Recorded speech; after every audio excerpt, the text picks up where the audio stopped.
It started with a city above and a city below. One bleached by the sun, weathered and decayed. The other held wonders and artifacts of life before the fractured void. Your adventure is called forward with a simple call for aid. What path you choose will shape how the story is told. Will your path lead you into the mist and forest, or have you delved into the ruined city of Byway, searching for ancient artifacts and ciphers? Will you grow close to those who live in the city, or strive for power?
That's fair.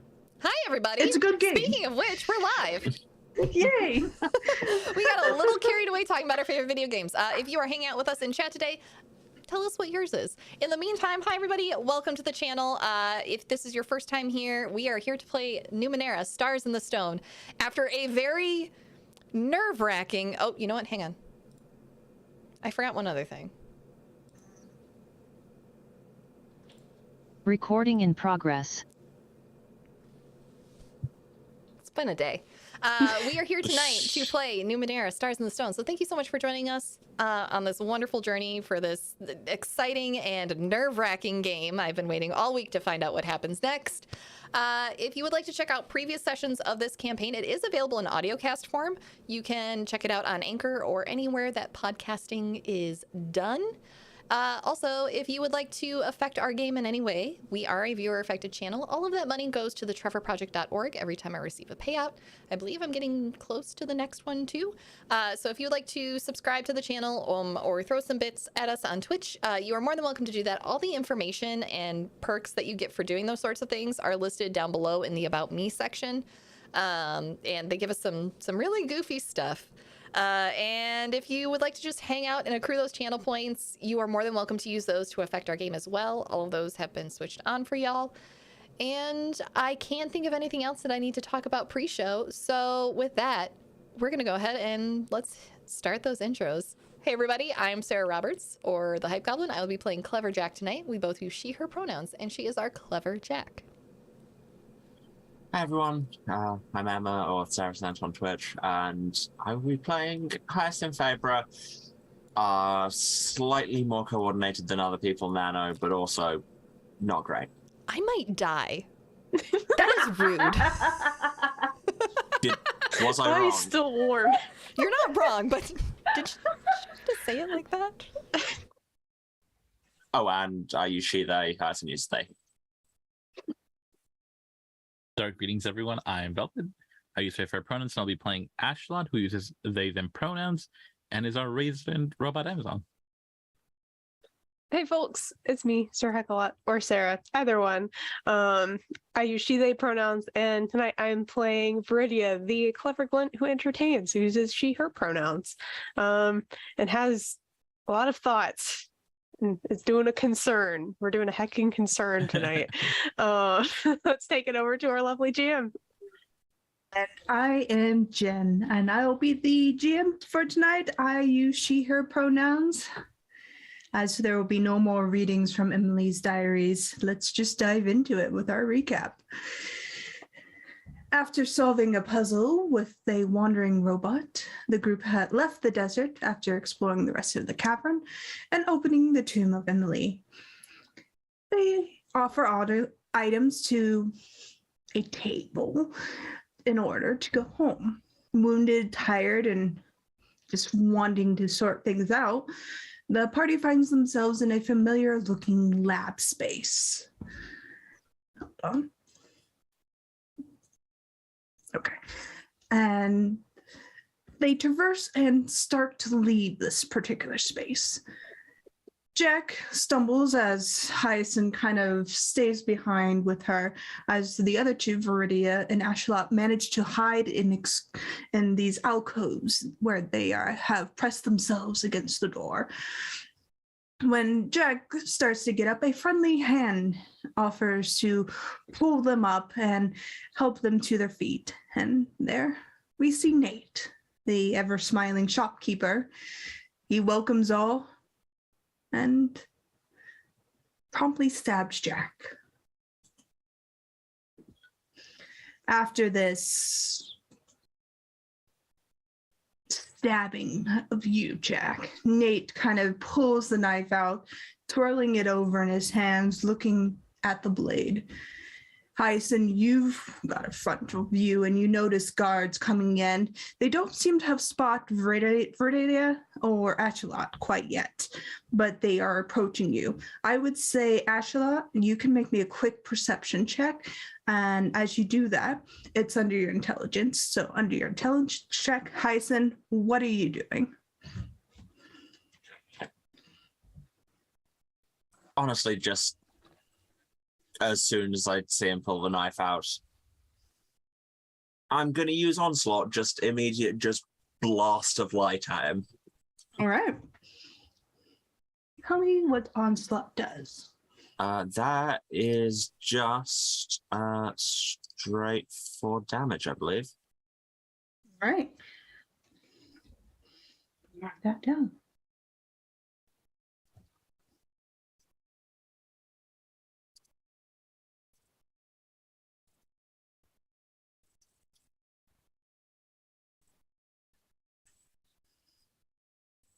All right, what did you roll, Ashlot? That was a failure for those at home, and I am beyond happy to invite that GM intrusion. All right. You're kind of pressed up against this door, and you kind of turn to see if there's anything you can see behind you.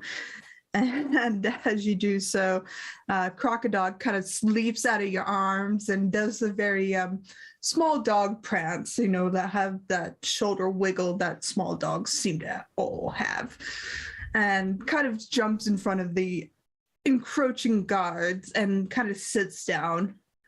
The guards stop, look at Crocodile, and their eyes go from where Crocodile is sitting towards you. They've noticed you.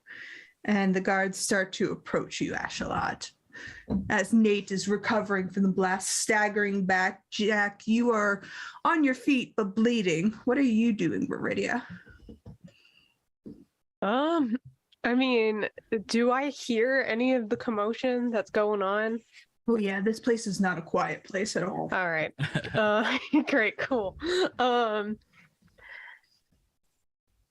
Yeah, I guess I'm gonna go ahead and do this. Viridia is going to, I feel like even though she succeeded, she like kind of like stumbled on into this alcove and was just kind of like on her knees, like just kind of waiting to see what was gonna happen next. But after hearing that two of her friends are now in pretty big trouble, especially after hearing Nate's voice say such troubling things, I think she's gonna go like right on out of that alcove,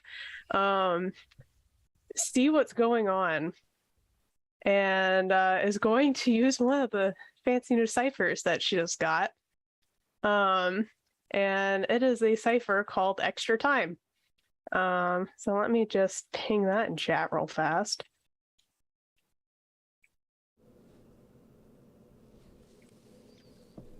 Yeah. So for those of you at home, it is a Warren thing. So she kind of turns one of the rings on her ring fingers, and the effect is the user gains up to 3 extra rounds. After using his action to activate this device, time slows down, and he can take up to 3 additional actions while the rest of the world seemingly stands still. he can make attacks, make a move, make a recovery roll, or take any other action allowed him. Actions are resolved normally. However, this process takes a toll. For every extra action he takes, the user suffers 3 points of damage. So, and stopping this time, it's going to be very strange at first. Just looking at everything completely frozen, even like the air seems different. And Viridia is going to get like closer to the rest of the commotion happening in the hallway. Is going to use the first action with using a second cipher that I also got last session. And actually, before I use this, is it allowed to use injectors on other people? For NPCs, I will allow it as the DM can grant that. And NPCs are kind of a weird space, but yes, I will allow it on NPCs. If it's a PC, I would just ask you to ask the for asking, player. yeah, of course. Yes. But yeah, no, this is something that I want to use on Nate. So Okay. all good. Yeah. Yes, I should clarify anything you guys want to do to my NPCs, short of murder hoboing them without reason. They You are started free to it. do. Yes. I did start it. Which Stab- doesn't like, fall under What the if they murder murder hobo. hobo us? this stab is much less lethal. Let's just say it's much less lethal. Yes. But yeah, the second thing, I'm also going to ping this in chat. I'm going to use the second cipher, which is a mind control implant. Mhm. For those of you at home, the cipher consists of 2 devices, an injection or pill, and a control disc or temporary tattoo. So I have like basically the master side of this, probably to temp tat somewhere. I'll describe that later. They're usually found together for 10 minutes. The disc or tattoo enables long-range mental communication with and control of anyone who took the injection or pill. The controller can bid the target creature do anything it could do normally. So that was action 1. So I'll take the damage for that once I'm done with the 3, because I'm probably going to take all 3 here. Right. The second action is it like, even if time is frozen, can I like move Jack like away? That would count as your second action. Okay, yeah, I'll do that easily. Second action, I'm going to get Jack out of the near vicinity of this man with a knife. But yeah, and then with the is doing a like command with this mind control thing another action, or like what?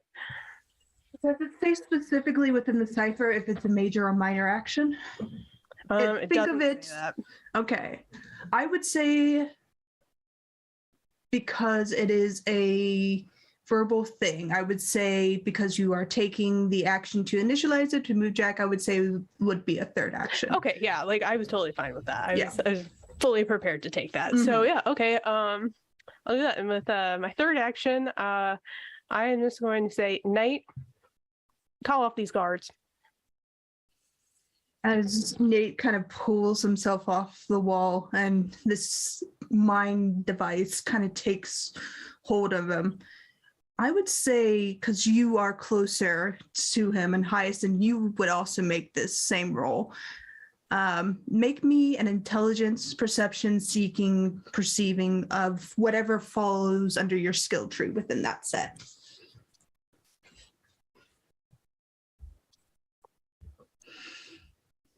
Uh, 23. Nice.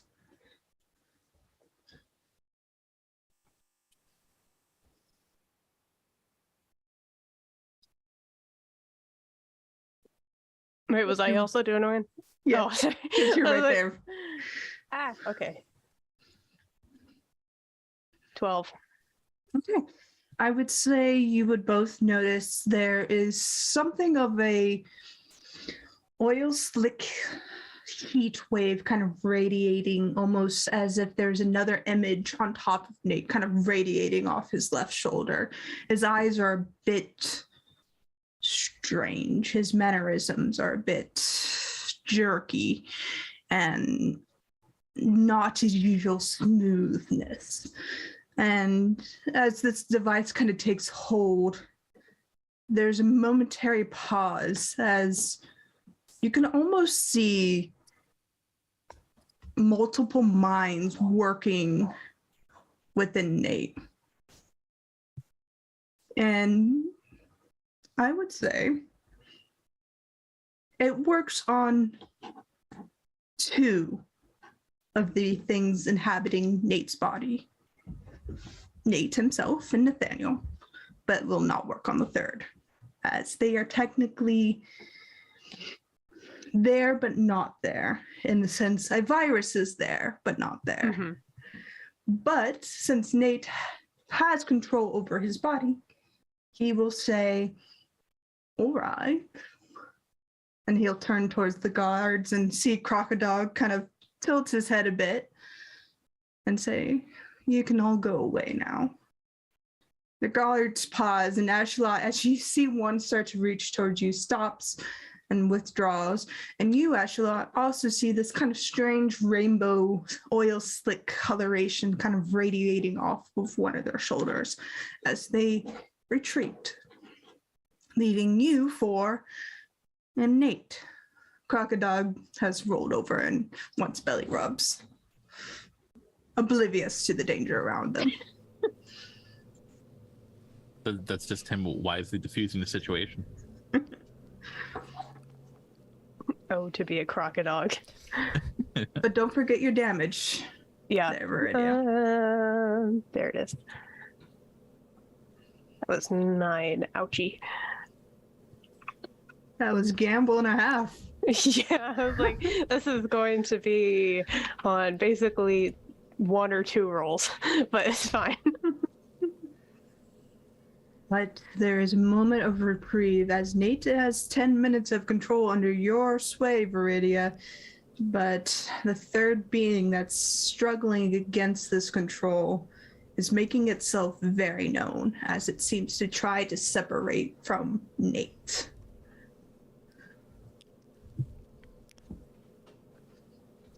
Well, now that that's all settled, what is going on?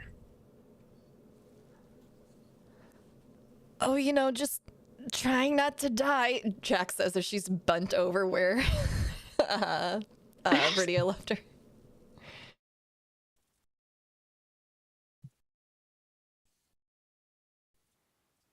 It's just kind of has a moment of being like, wait, you were over, how you were the anyway. But that is just okay. So, what the fuck was that, Nate? And just holds up one hand still, kind of glowing with the golden light they just shot him with. Good answer, please. And the strangeness in his eyes kind of seems to filter in and out as and you start to become aware of a 6th entity that's trying to take up a space next to Nate. And it's strange. You're not entirely sure how you would process this, and I would all need you to make me an intelligence check as you witness this thing. Could I roll understanding Numenera on that? Yeah, if you have that skill, you can. Oh, I very much have that skill. 18, let's go. 14. Nice.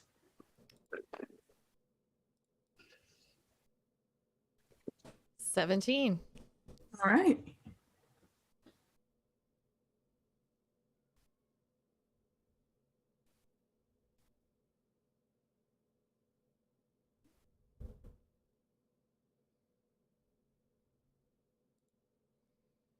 What did you roll, Ashley? I was debating whether or not to roll because my int is kind of trash, but let's go. You can always try. That is a solid 2 for folks at home. All right. Don't worry. We were going to take the average on this roll. Perfect. And you did pretty good. you all kind of perceive this form, and it's hard to comprehend what can only be described as an eldritch being. It's the best way to describe this thing. There's really no scientific reason or concept or logic to apply to it other than the word eldritch. And it's made up of lines, and some of you start to realize it's a nervous system, flickering and sparking, forming a body, maybe. You assume it's trying to mimic a body, and you see what looks to be patterns of light flickering in and out and moving across what looks to be some sort of deep cosmic space. You've encountered something like this before, but it was hiding in a body of another person, confronting you, wanting to know what you were doing, and it addresses you now as it tried to before. The Star Wretched, a virus of the Star-touched maiden, speaks to you. We were so close. So close. Ah, well, 3 days remain, right? As it laughs and cackles and electric kind of fizzles across the floor. So close to what? So close to keeping it all the same. But you've messed it up. Well, it's a good thing too, because do you really think the murder of someone is really worth it all? Star Wretch tilts its head at you. Yes. Always worth it. So you like the fact that the world gets pulled apart and everyone loses their memory? World stays safe. She told us so, and we know it's so, and we are safe.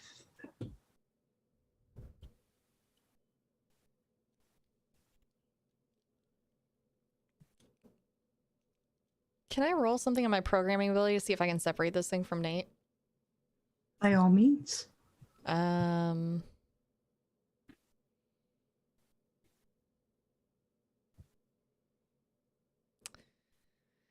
There's a clever ability. You are trained in all tasks involving identifying or assessing danger, lies, quality, importance, function, or power. Could I figure out functionally how this thing is taking Nate over? Yeah, by all means. Okay.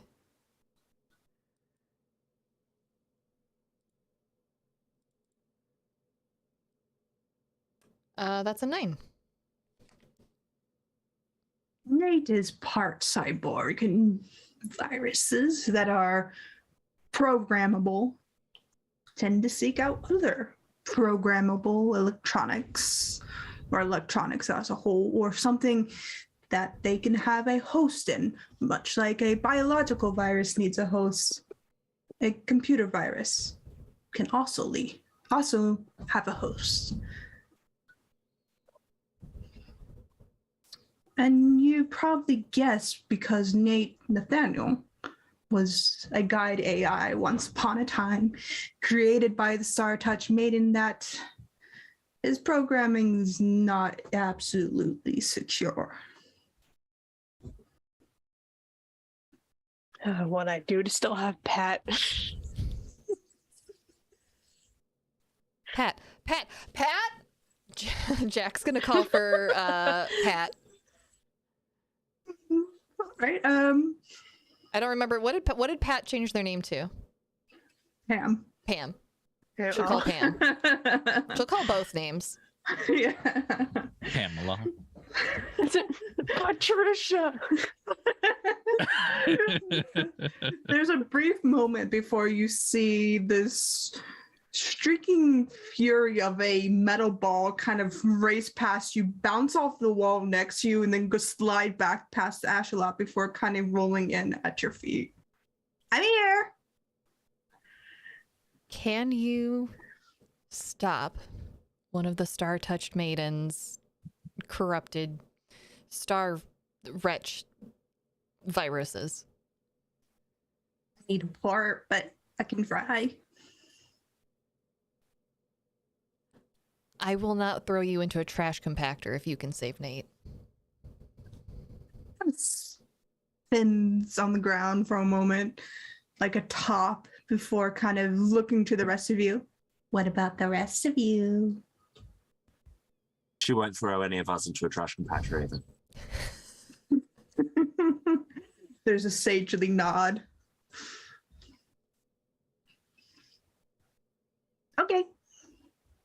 Kind of rolls over to Nate as he's kind of slumped down against the ground, looking a bit dazed, but the connection between the Star Wretched and him is still fairly strong.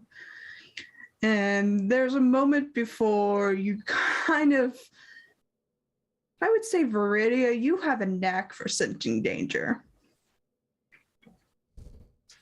And before you know what, just a millisecond before Pam throws themselves at this connection, you realize maybe you shouldn't be near this when this happens. It's kind of walking on back. We're like, hey, you know, we probably shouldn't be that close to it. Oh. Yeah, good point. Someone's gonna have to help me walk. Yeah, I we do can like the carry whole like Jack. oh, okay. You could do the whole shoulder thing with that. Yeah, I like that better. Ashlot, you basically pick Jack up like they're Princess, nothing. carry me, please. But you all back away, and Pam being Pam, the less eloquent it is, the better it is for them, and they'll throw themselves at this connection. And much like a electrical fire, there's a beautiful spark of blue and white and an awful smell of burning wires and copper before you see the Star Wretch kind of fizzle out, collapse, and kind of scatter like electricity across the ground before it fizzles out. And Nate kind of slumps over, passed out.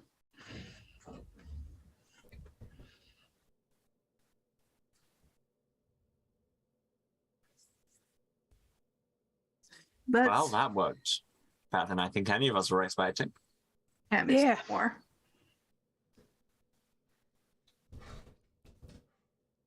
We'll pour one out for Pam next time we go to the tavern, if it still exists.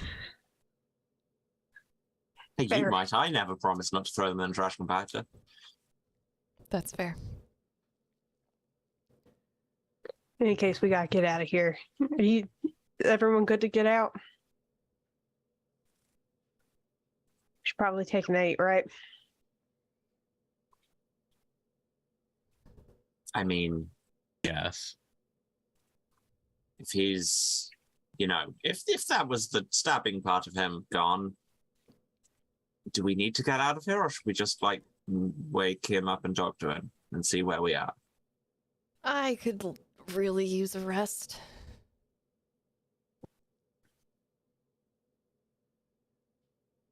Maybe find somewhere more comfortable than a lab. Yeah.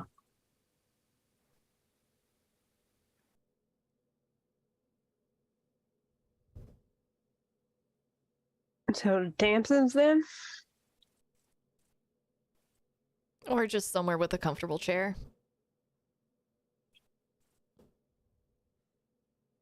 Tell you what, let's head to Townsend's, and if we see a chair on the way, we'll let you know. Okay, I I'm like it. just gonna lean into Ashlot here. Everything hurts. Jack doesn't care where we are at this point. Just as long That's as fair. It's not right here. That's fair. Viridia, give me a hand with this one, and Yeah, I'll just gotcha. go to start picking up Nate. Mm-hmm. I'm not gonna look sus at all, just carrying Nate.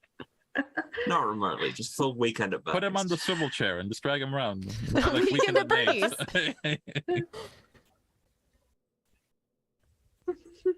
Someone please title this episode Weekend and Dates.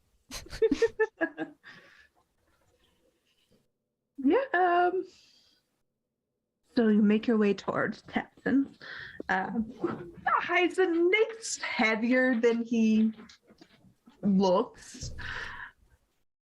For a skinny noodle guy, he's about for toddler weight more than he should be. And it's a bit awkward because you do draw some attention between carrying Jack and carrying Nate, and people just kind of step out of your way, kind of not wanting to do anything with you. And as you make your way to Tamsin's, there's a curious gathering out in front of their house. And as you approach, you see Tamsin, and they seem to be directing people which way to go. And you see that they are sisters of the watch. And as you approach, Tamsin kind of pauses and leans down to one to say something before pulling you all towards them.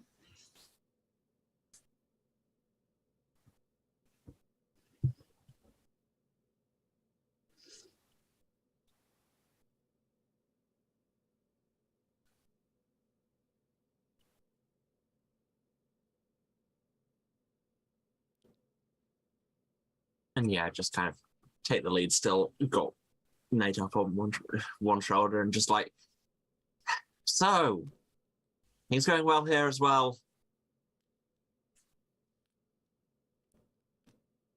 Do I want to know? Probably. Right. They turn around and push the door open to their house and kind of nod inwards. Wait. Check for virus. You see Tamsin's eyebrows quirk. Jack is just noodle arm pointing at Tamsin. Tamsin's also part cyborg. Mm-hmm. Yeah. I don't have a biological deficiency at the moment. Nope. Computer virus. Not bio. Oh. I don't think I have a computer virus at the moment. That is what someone with a virus would say. Yeah, I'm just like, we don't have time for this, and I'm just going to use mind reading on them. Sure. You mind read, and Tamsin's very confused. It's obvious they have no idea what's going on. They don't know what's going on at the surface at the moment. And they're just seeing a half passed out Nate, a very injured Jack, and the three of you just kind of there at their door again. And you hear the thought of, don't have enough cheese for this. So compassionate. Rude. So yeah, they just give they give Tamsin a hard look, just their eyes flashing a few times, and just, she's fine. Can we go in now? I don't know what they make these guys out of, but my God, is he heavy? Probably titanium and a mix of alloyed steel. That was rhetorical. Interesting, but it was rhetorical. Tamsin just kind of glances at all of you before heading in. They're still processing the scene in front of them.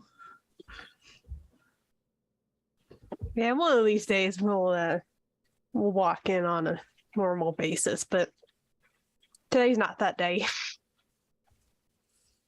I would be very concerned if you ever come to my house on a normal basis. I mean, look at the four of us. Do we seem normal? No. Rhetorical. Less interesting.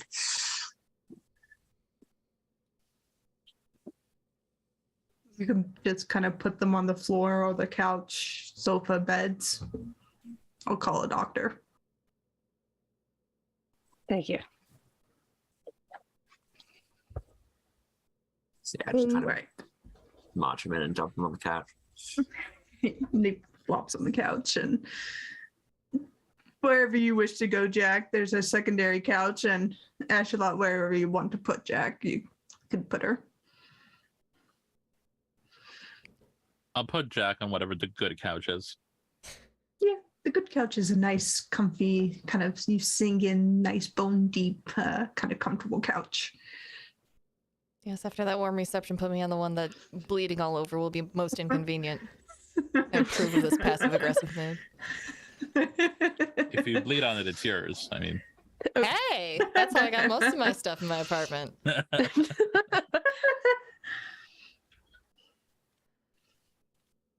So, what next? Tell me what the shit happened. As Tamsin puts down cheese, food, and what looks to be a wine of some sort. oh damn, the whole charcuterie board. Do you have any bandages? Yep. Cool. Yeah, shuffles away and comes back with a very large first aid kit and sets it down. Jack will start bandaging herself up. Well, Nate stabbed me, but it wasn't actually Nate. So, I mean, it was literally Nate, but I mean, it was yeah. it was Nate, but Nate was under the control of a virus, hence the virus check. I mean, Pam took we care of don't it. know that. We know Nate was under the control of a virus. Nate stabbed you. We don't know the two are necessarily connected. I'm imagining a world where it's possible to want to stab you without having your mind controlled. And it's imaginable.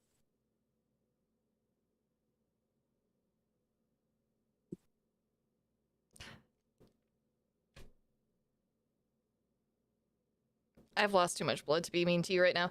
So, that happened. And that's how I win. You have not won. Mm-hmm, mm-hmm. Then there, the pyramid things in the sky. Gotta And explain that one. the world's getting reset if we don't stop it, right? Back to my Yeah. notes. What were they called again? You've not been up top in a while, have you? I don't really go up top. Yeah. Big floating black pyramids in the sky.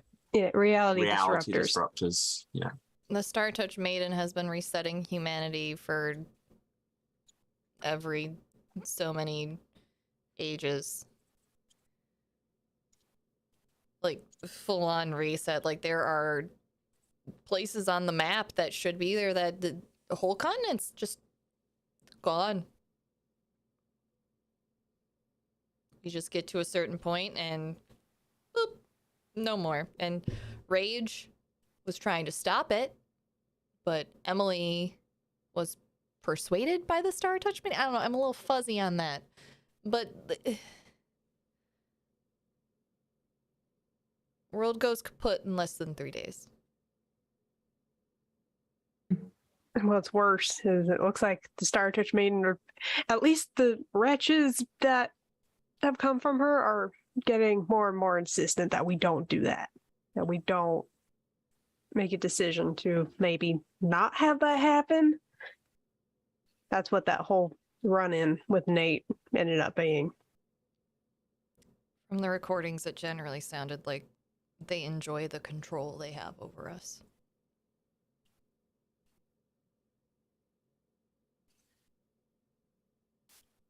It explains why the sisters from the surface can't come down here.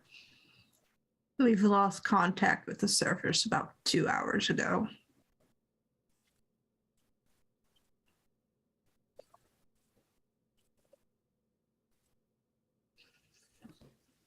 That being said, we are sending people to the surface via walking and going through the side tunnels, but it will take a few hours.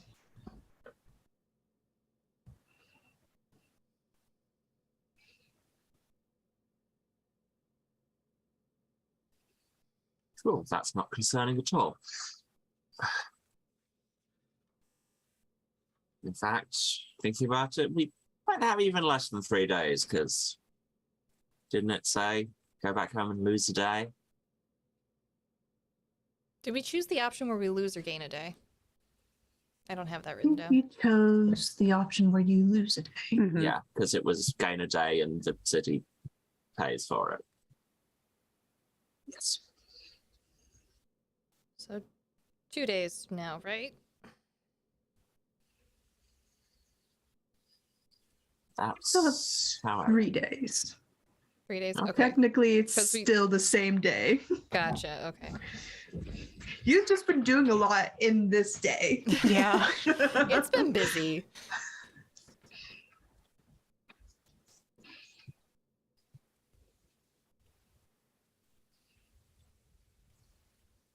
Anyways, we have all of the stars except for Rage, who's apparently in the Oblivion Observatory, which is where we are working towards going after a very, very long nap.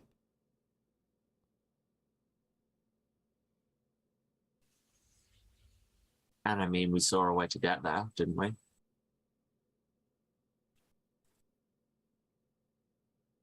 Did we? The Declesians had a thing to get there, I thought. I am now doubting myself. Lesbians don't, but you do. I would say to recall a memory, Mm-hmm. roll me a intelligence. Intellect. Oh, hey, what if I literally have a skill on remembering things I previously heard? Amazing. Yeah. 13.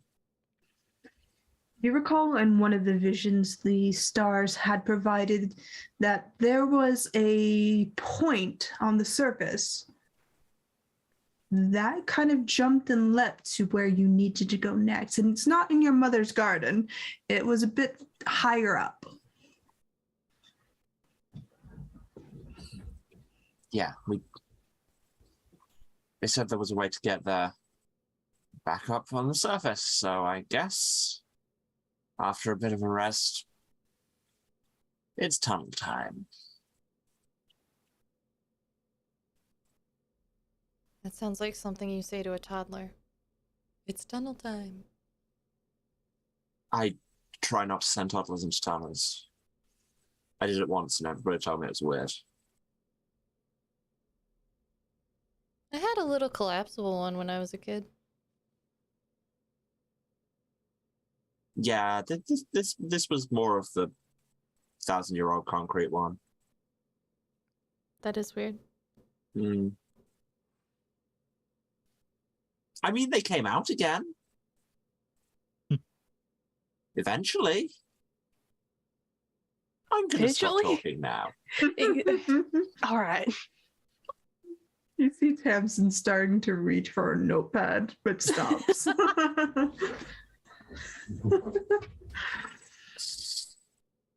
right. I'll start sending people to the evacuation points if the city's under threat. I'll send a relay to the sisters who are reaching the surface to do the same. We should be able to secure the majority of people within these points within a day and a half.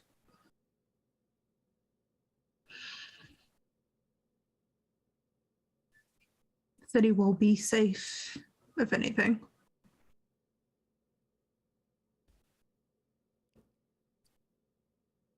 I don't think the city will exist if we fail.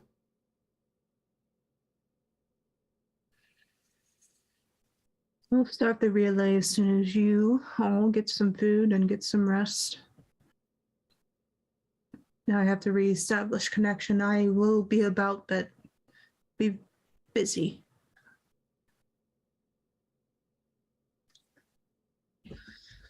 Food's in the fridge as Tamsin kind of stands and goes to the oven, pulls up some fresh bread and sets it to cool. That's for me, don't eat it. Let's go towards their office. Is it all for you? Yes. Oh, Happy you're safe too, Tamsin.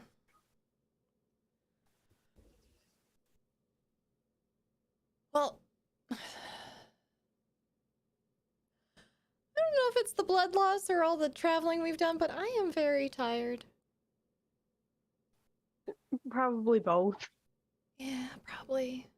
But mostly the first one. Do we need to sleep in shifts to watch him? And she points to Nate. Might not Do be a you know? I'd horrible. forgotten he was there. That might not be a horrible idea. For the record, Hyacinth is literally sitting next to him.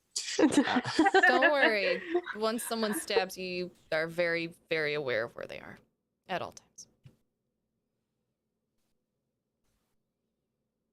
All right, I guess I'll take the first watch then. Go sleep.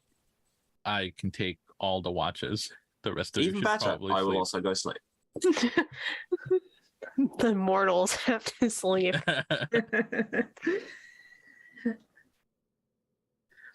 Most of the night passes really quietly. Tamsin does stay up to conduct their business. They are the head of the watch. They have a lot to do. But every now and then, when Jack is asleep, they'll come over, change the blankets out, change out the bandages, and make sure everything is fine. And you see somebody bring in what is essentially a blood transfusion bag, and they will help Jack recover a bit more before Tamsin resumes their duties. You get the sense Tamsin is very work focused, and to take breaks like this is a bit obscure for them. But they are trying. But morning will come, and make sure you mark your 10 hours. You have a night of recovery. Yes.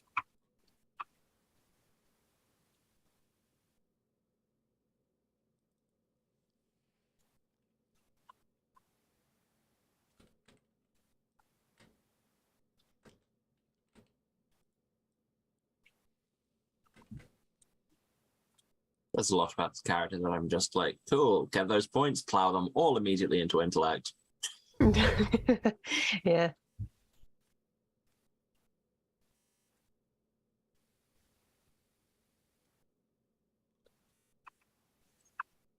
Right. Morning comes, and while Tamsin hasn't quite returned, there is a semblance of a breakfast. A lot of proteins, a lot of things that would promote recovery in a person's body. And Jen, yes. real quick.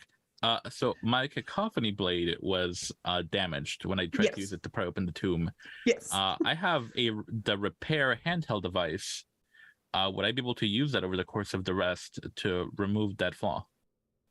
I would say so. Just make a general roll to see how much you repair back. Okay. It's not going to be an exceptionally high number to be because you have a repair kit. Cool. What am I just rolling, like a d20 or? Yeah, just a d20, just to see how much of the flaw is either removed or removed altogether. That was an 18 for folks at home.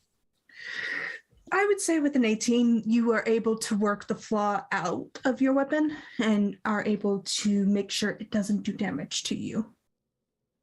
Choice. But it is all recovered.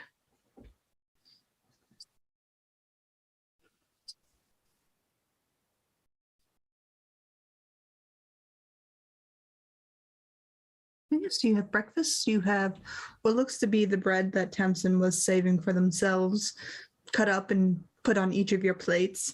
Even a plate for a crocodile is set out.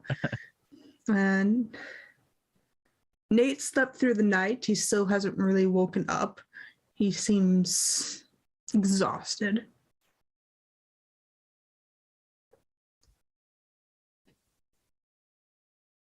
You know, I wonder if it was that virus that was like overclocking his system in general. Like this has been here for a long time.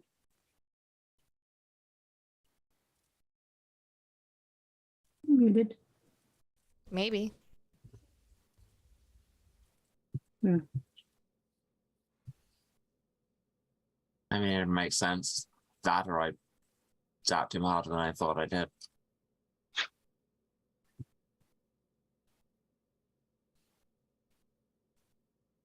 Oh, hey, I knew they wouldn't need all that bread, and they just immediately go to it. They've got some metal in them. They'll be fine. The bread's a nice basil bread.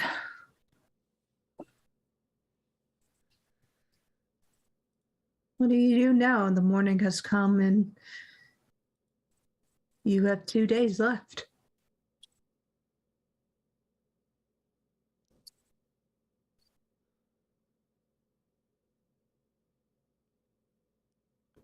All right, anything we want to do before going up to the surface? Sleep for another 24 hours. I'm going to vote against that.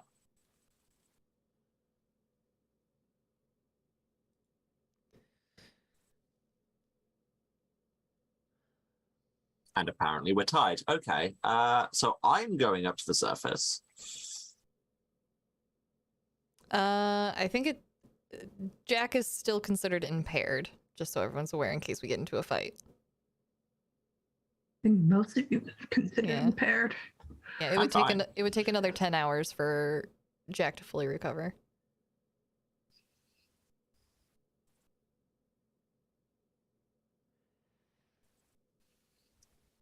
Well, we can go. I can't guarantee I won't be a problem in a fight, but I can try.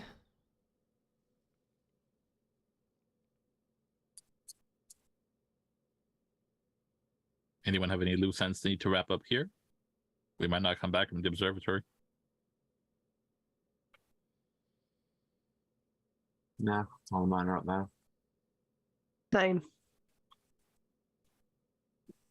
One of mine's passed out there, and the other one is I don't know where they went. I don't know. I mean, before we go, we should probably try and wait this one up, see if he's got anything else to tell us.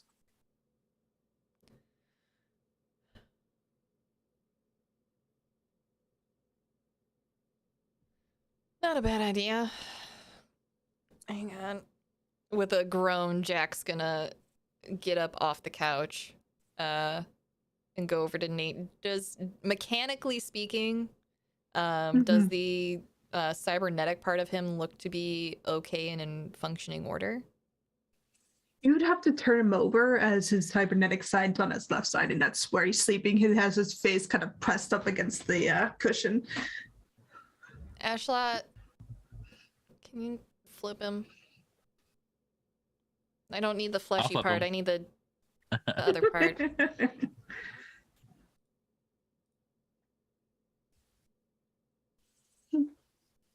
I'll flip them over. All right, you flip. How delicately do you flip this boy over? Someone flip a coin for me. Ashlot, we need Nate to wake up. Heads. Heads. All right, I will flip them gingerly. You flip them gingerly, and even with a ginger touch, Nate kind of protests, but wakes up slowly. And when you put him on his side, he kind of just squints at all of you, opening his eyes. One eye is blue, the other one is kind of a deep green color now, kind of sparking in its socket. All right, who's in there today? Nate, Nathaniel, or both? There's a pause. Nathaniel. Nate's still sleeping. Welcome back. I was sleeping for a while. It's nice to be back. Nathaniel is the human? Nathaniel is the cyborg. The cyborg? Okay.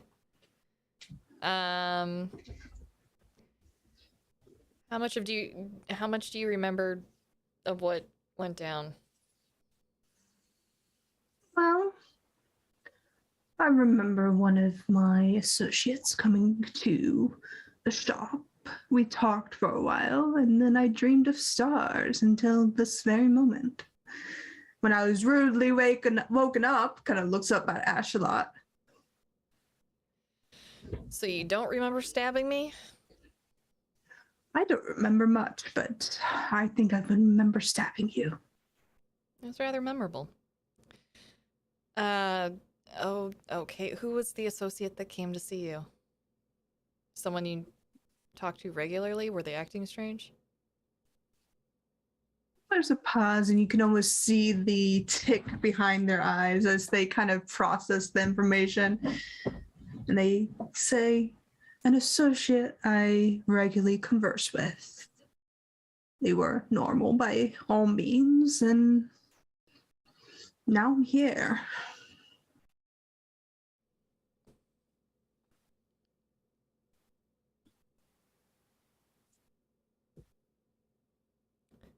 You were taken over by a star wretch.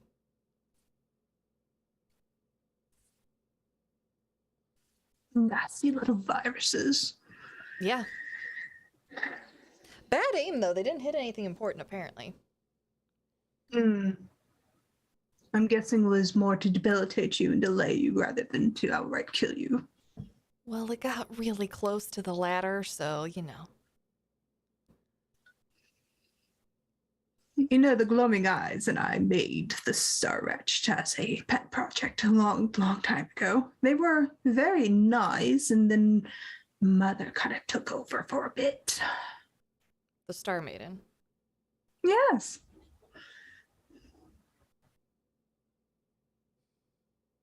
You don't happen to have any tips on how to stop her, do you?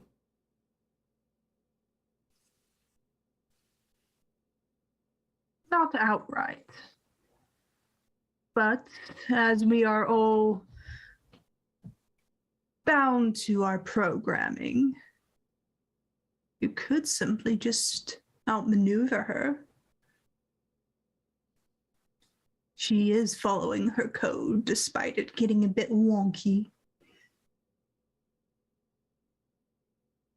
Outmaneuver her.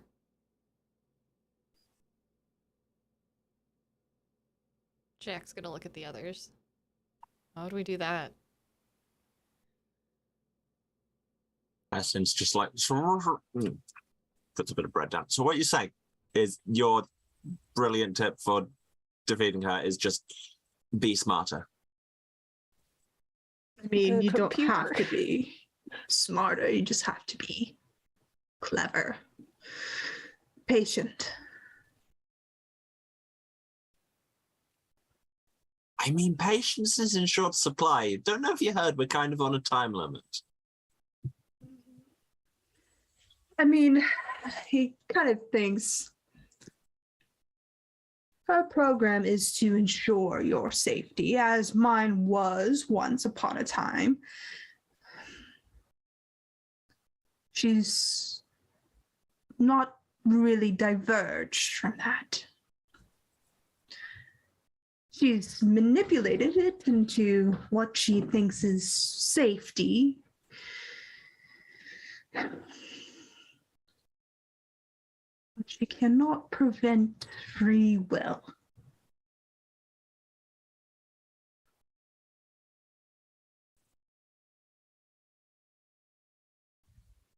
Okay, now that actually is useful.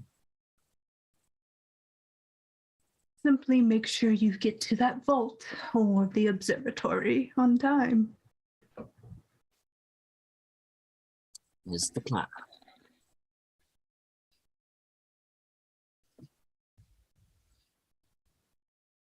You can outsmart a computer. Logic is something they hinge themselves on. Humans are the chaos we thrive upon, but cannot understand.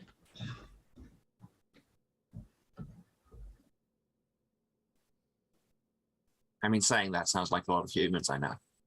And you're all so wonderful for it. So we need to up the chaos.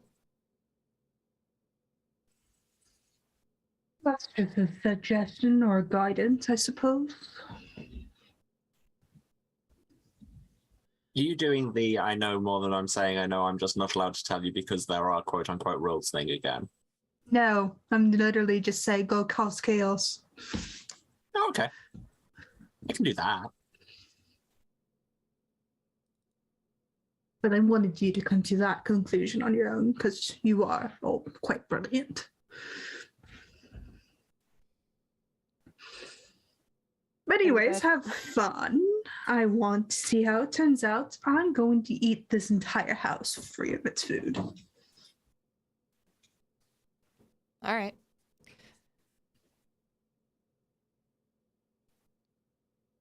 As he says that, Harrison's just kind of discreetly taking the rest of the bread, just like, not that. What kind of ciphers are currently in your shop?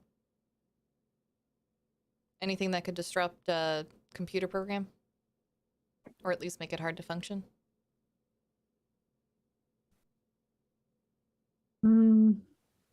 Not my shop. But my wife's home has something like that. It was an emergency we put in place some time ago. All right. Eat up. You're taking us there as repayment for not turning you into a crushed tin can for attempting to kill me. Well, Jack's I can't gonna- move. I'm quite literally eating my breakfast. It's fine. Jack's gonna pat him on the shoulder and then go get some of the fresh bread from the kitchen. You go to get the fresh bread and find it's gone. Hyson has snuck it away. Really? The entire loaf? It's good bread. Rude.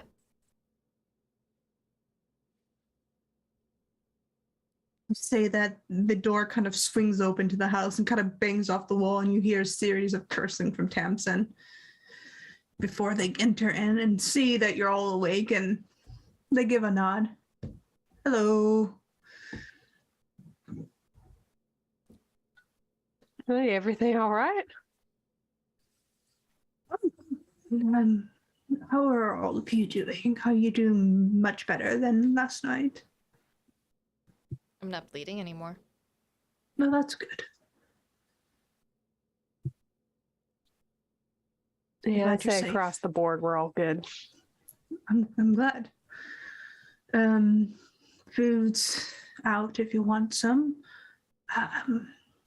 Do you need anything more from me?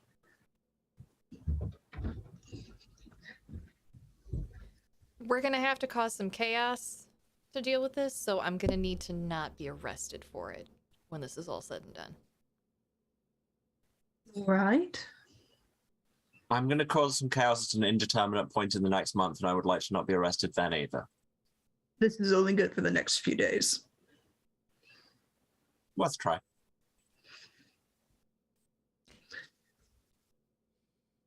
Connection was reestablished through the surface, and I got the reports of the pyramids in the sky. And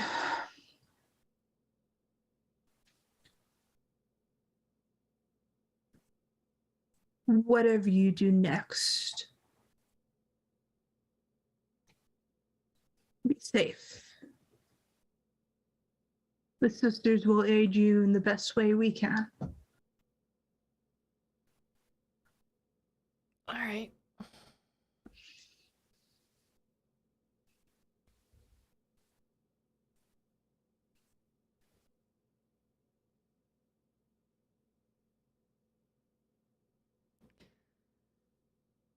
What's the safest way up to the surface at the moment?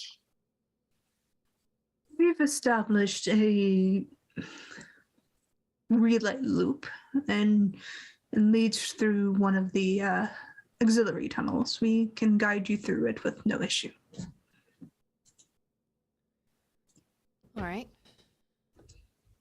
That would be much appreciated. Now let's see how far we've come since walking through with a bunch of lizards chasing us. Hey, lizards are adorable.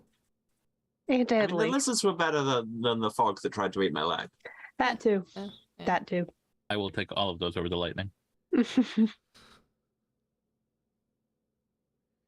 Nate, how much longer you got? It's time to go say hi to your wife. Nathaniel turns his head. Nate's still sleeping, but my wife. Nathaniel. He kind of pauses. Oh, I'm done. He stands up and sets his plate down.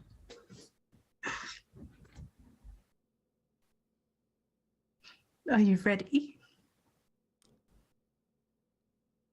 Time is of the essence.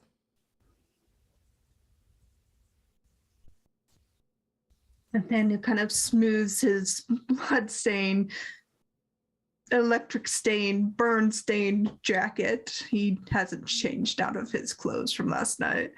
And says, all right, adjusts his broken glasses and says, follow me. As he kind of waltzes out, Tamsin just watching him go, then looks to all of you. I can disappear him if you want. We need him. But For thank now. you. For All now. I'm saying is don't rule it out. If you get the chance later and we're not here to stop you, who's to say? Tamsin kind of bobs their head. I know a spot. Somehow I knew you would. Oh, they kind of dig around in their back pocket and hold out a strange looking kind of flat key with kind of a series and pattern of what looks to be holes and striations within it and hands it over. You'll need that if Nathaniel's going to see his wife. Thanks. Yep. Tamsin goes over to you, Jack, and kind of reaches out awkwardly and pats your shoulder and says, we should get coffee afterwards. As Tamsin says that, there's just a glow that circles Jack's eyes for about 30 seconds. All right, I'll hold you to that. Good, because I will forget because I didn't write it down. That's the point where the glowing in her eyes stops. Fair enough. I'll be right back. Carry on, everybody. Crocodiles want some pizza. They refuse to have eggs. Very good. But Tamsin hands you the key, and Nate's already halfway down the street, or Nathaniel's halfway down the street. He hasn't waited for you at all. This tracks. All right, well, he walks awful fast, so we should probably get going before we completely lose him.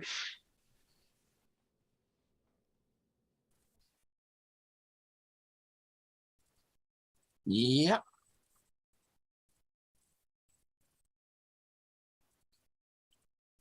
Lots of things they've run out of bread, so you know.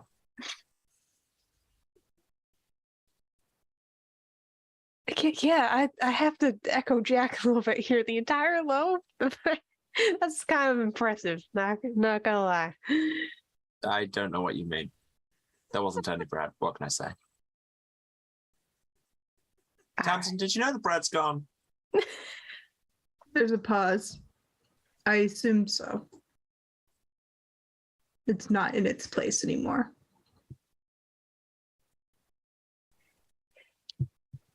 It is certainly in a different place. Let's go.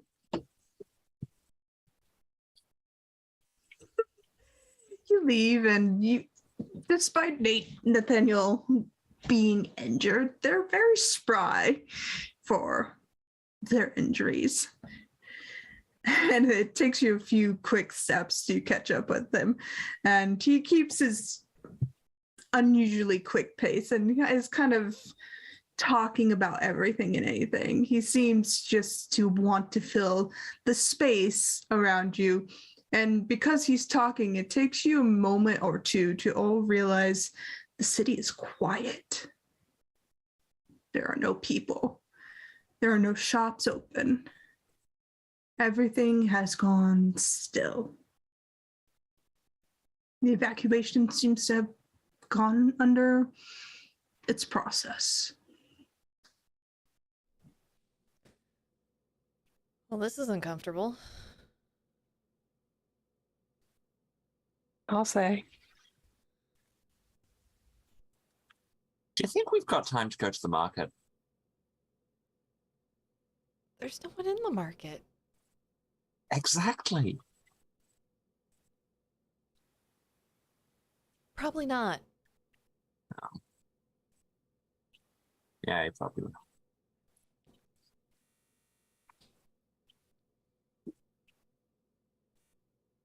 As you kind of pass through the space, the quietness of this massive cavern kind of almost creates an air of suppression around you.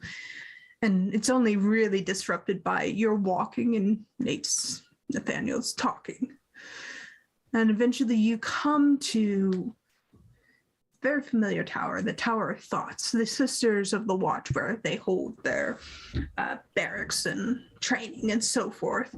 Nathaniel kind of turns to all of you and says, "Key." There you go. Kind of plucks it from your hand and turns around and kind of sidesteps the main door and pushes it into what looks to be a very cleverly disguised hole. And after a moment, a door to his left, not the main door, slides open. And he says, "After all of you, she is very excited to see you all again."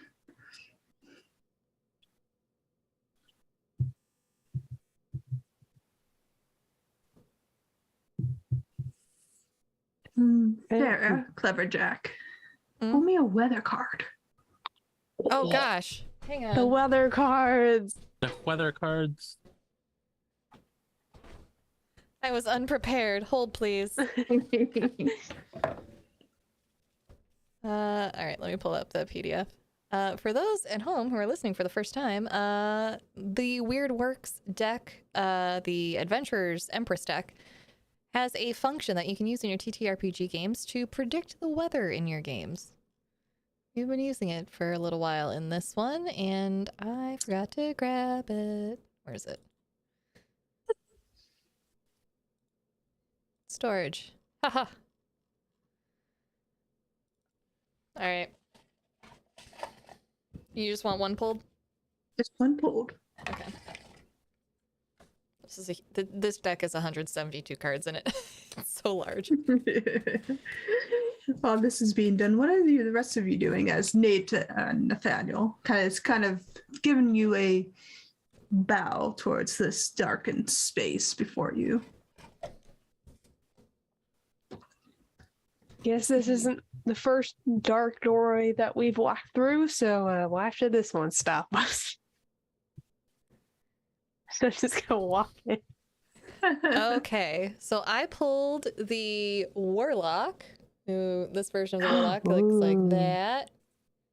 I love these cards. These are all so pretty. The tiny window does not do them justice. The sun is completely blocked by a burning red moon for the next 10 minutes. The unsettling light causes creatures with arcane abilities, including wizards, sorcerers, warlocks, bards, to automatically slip into the ethereal plane. These creatures are unable to interact with those on the material plane beyond casting spells, which manifest in the material plane. Creatures may be pulled back from the ethereal plane by use of another spell, such as Dimension Door. For more information on the ethereal plane, refer to Dungeons Master Guide, blah, blah, blah. Mm-hmm. And we're adapting this from D&D to Numenera. So we'll take all of it verbatim. But I will take the description of that pretty red moon. Oh boy. The moon. As you kind of step into this darkened space, a hunter's moon looms in the night sky. Well, you think it's the night sky, but it's an eclipse, a deep red eclipse. And the surrounding area has this kind of brown-red glow to it, and the air is almost stifling for a moment before a gentle breeze kind of pushes through. And in the center of this room, a thread of golden hue kind of pulls itself down and spins itself outwards into this disconnected form of She who speaks. The warm and welcoming AI that you've met a handful of times now kind of takes her space before you, towering over each of you, taller than you, Ashelot, this time not mimicking your human forms, but rather taking on the form of spun golden thread in the shape of something. Keeps shifting and weaving itself before it kind of settles into almost the brutalist art form of a woman.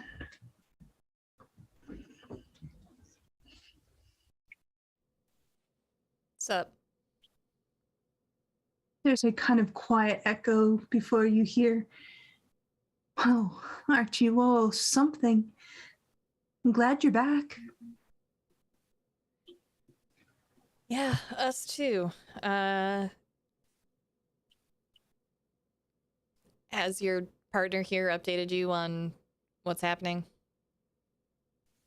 Yes, not. But I have eyes and ears everywhere in this city, including the surface. I'm aware. Are you like the guide AIs?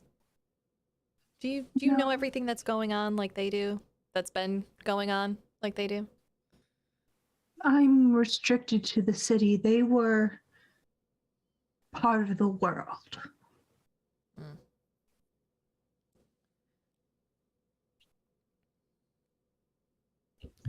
She kind of kneels down and holds her hands out to Crocodile to scoop them up. I'll allow it.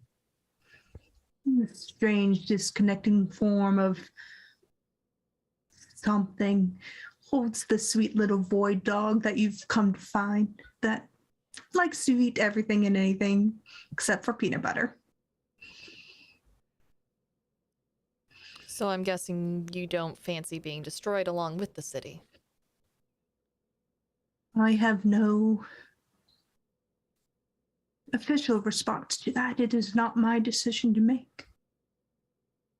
I simply am security. Is that the only thing that you are? And she looks at Nathaniel. I could be more, but to step outside of my programming is disastrous from the experiences I've witnessed. I provide information to Tamsin, the first of the sisters. I make sure the surface is well provided for, make sure water is given to the crops, food is well supplied, and I make sure that our walls aren't breached when creatures from beyond enter or try to enter into our city. That is my function. I see all, hear all, but I cannot know all. I mean, sure, that's the function you're designed for, but you can have a job and also do other things. I suppose. But I am satisfied with my role. I have no desire to go beyond my programming.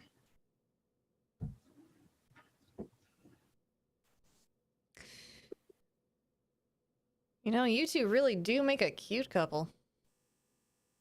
We Looks met. between Nathaniel and she who speaks. Nathaniel just smiles.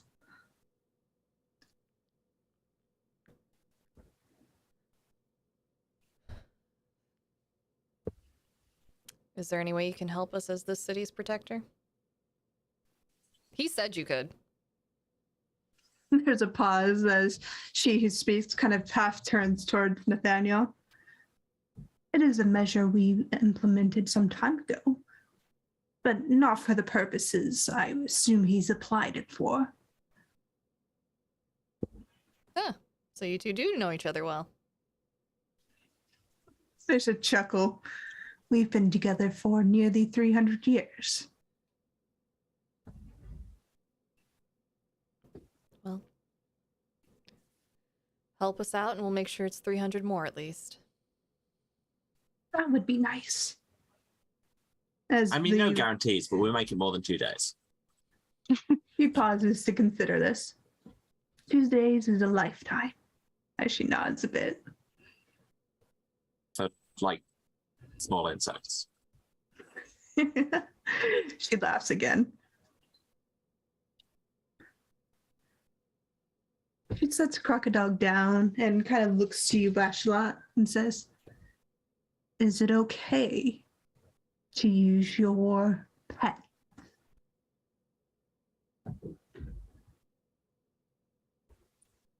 Is it gonna hurt them? No. Whatever Crocodile is beyond this particular discomfort. I can't quite comprehend what Crocodile is. That tracks. Yeah, use them. She nods as she kind of strokes Crocodile gently, aims them towards a particular side of the wall, and kind of whispers gently to Crocodile. And after a moment, you see this kind of vortex expand in front of Crocodile and kind of push against the wall, and a space is created. And inside, you see what looks to be, despite its grandioso talk-up, something rather disappointing, a square little box. Probably no bigger than a jewelry box.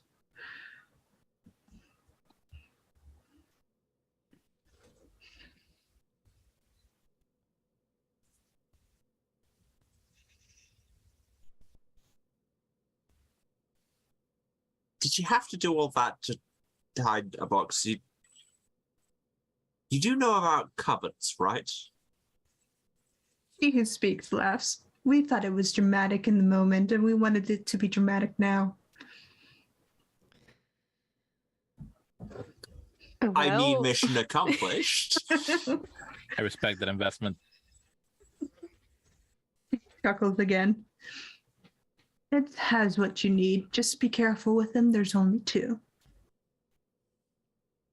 They're quite small and delicate. I would suggest leaving them in the box until you need them. What are they? He kind of picks Crocodile up and sets them back into Ashalot's arm, and goes over and pulls the box up and opens it, and they look like, for all intents and purposes, buttons.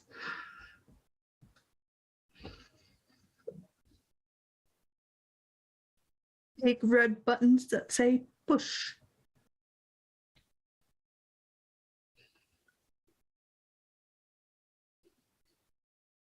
And Drugs.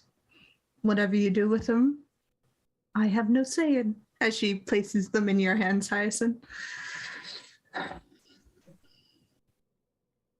okay, could I have just explode. enough self-awareness to give this box to somebody else, because don't give me a button that says push. That's a bad idea when you all No, know. give it to Viridia. Yeah. glad I'm the responsible Sarah one, I was guess. like, we should not have this, whatever it is. Nope. Already right, elected I'm as the responsible one. Those aren't for down here. They're for the surface. I assume for the things up there that are beyond my view. Nate, pyramids? Nathaniel. Well, the pyramids are something else, but Nathaniel said there was some sort of lab just beyond my borders.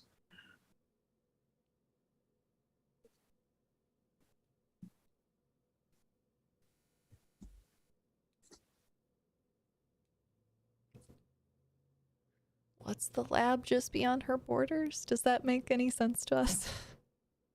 Bison would recall. Cool, I, because player me does not. You will recall a memory of a space high above the city. Oh, right, yes. The connection to the connection to the observatory.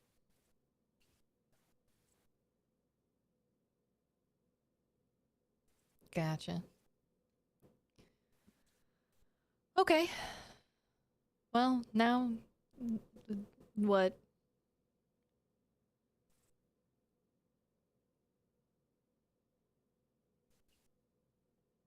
Now we take those supposedly safe tunnels, I suppose. All right. Unless anybody does want to go shopping. No? No, just Nah. all right then.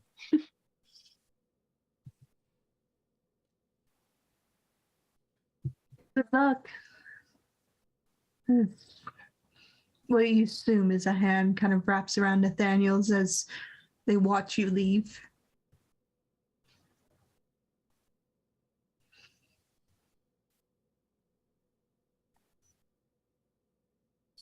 Just kind of as we walk out, just kind of glance back up. Yeah, cute couple. Yeah, right? As we say this, we do have to go into our break as we are at break time. Oh, gosh. Hey. All right, everybody. We're going to go ahead and head into our break. We'll be back in 5 to 10 minutes. So don't go nowhere unless this is grab a drink, grab a friend, or go to, thehypegoblin.com and pick up some of this show merch because, we're nearing the end.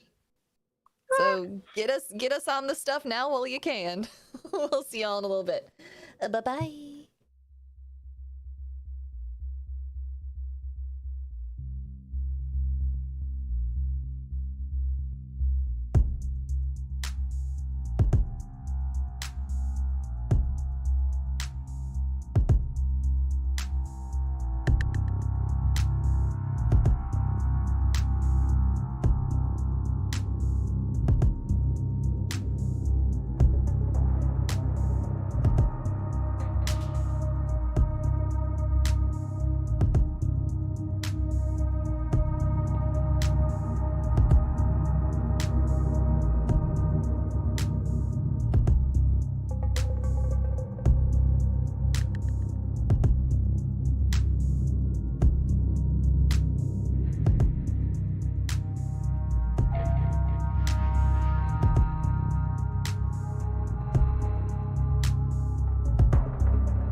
back, everybody. Hi, how are you? I hope you enjoyed your break. I hope you got some water. I hope you got a snack. I hope that you called someone important to you and told them that they're important to you. Like all these folks on this screen are important to me, and everybody watching, you're important to me too. Just so you're aware, if this is your first time joining us tonight, hi, I'm Sarah Roberts. I give all of my Twitch income to thetrevorproject.org every time I receive a payout. So if you would like to take advantage of any of the financial ways that you can affect this game with either your bits or your subs, all of that information is down below in the About Me section on Twitch. Just look for the Stars in the Stone banner, and all of the information will be right there for you. You can also affect this game with your channel points. So if you cannot affect it monetarily, that is fine. We totally understand. Times are hard for a whole lot of people out there. So just hang out with us, relax, accrue those channel points, and you can use those as well. And Jen, go ahead and drop us back in this world that we're trying to save. You are certainly trying to save it, and I commend you for it. As you kind of push into the city once more, the quietness becomes a bit more obvious as Nathaniel's out there talking to all of you. And Viridia, you have this box with 2 buttons that say push on them. Are you examining it any further? Yeah, like, do I have any inclination of like what they do? As you kind of look through them, you notice that there's kind of a card that was kind of semi-tucked in between the crack between the wall of the box and this implement holding the box or buttons in place. You can pull that out if you wish. Mhm. Yeah, I'll take a look. You look and the card just says how to use. And it says EMPs for robots. For anything else you wish to disrupt that involves electronics, bombs. There's a pause. Do not use them on any pacers of any kind. That is mean. Do not do it. And you see a note next to it. You recognize it as Nate's. Or you could do it. Nobody's stopping you. And then it continues on. And it says, for personal use only. 1 time for each.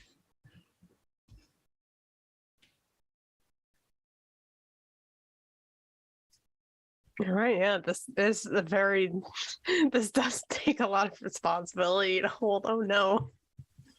All right, and I'll just just close the box, stick that into my bag. And it takes you a moment for all of you to realize there's a sister kind of waiting in the shadows for you. And she steps into your path and says, Tamsin asked me to bring you through the relay. Are you all ready? Anything you would like to do?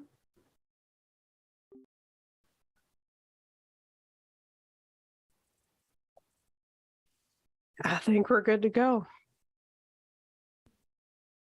She squints at you all carefully.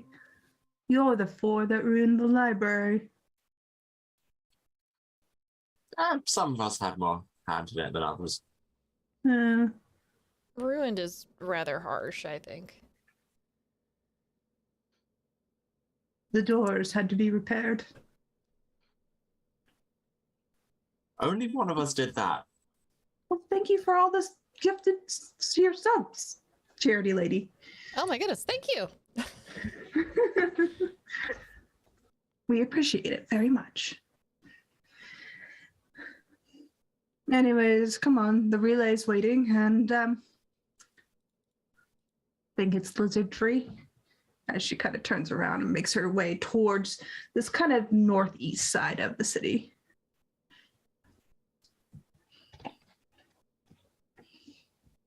I just kind of quickly follow after her. So you say you think it's lizard free. That's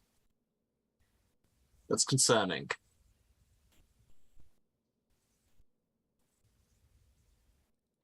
How do you know when something is lizard free? I mean, the lack of lizards in it is usually a clue. Well, yeah, but I mean, they're slippery little buggers. Like they could slide right back in and.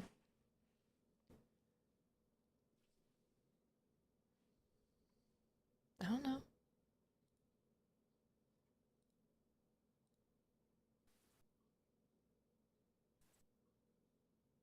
Nothing? Nothing? Okay. Cool. Yeah, okay, I guess you win that one. The sister kind of looks over her shoulder at all of you before kind of tilting her head and keeps walking. That question was for you, by the way. But all right, lead on. Cool.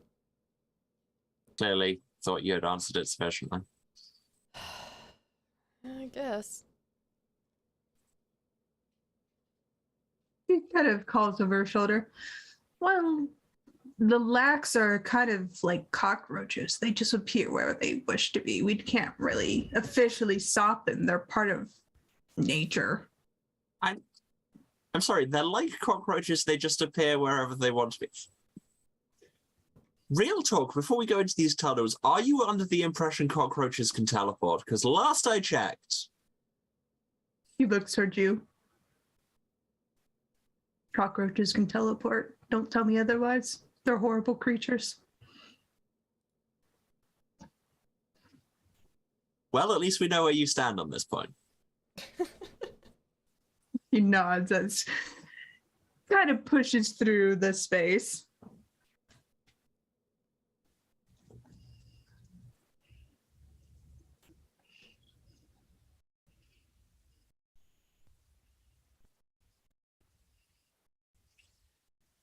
And as you do so, she kind of takes you to this, what looks to be a almost a wound against the stone face. And she steps into it, and you see this kind of dazzling green glow of a light. And you realize this is a bioluminescent light that they're using, kind of a natural lighting system to push into this space. And you can see why. It's not the most stable of exits, and any electricity run through here would probably cause a collapse. But this natural kind of lighting is ethereal in its own way.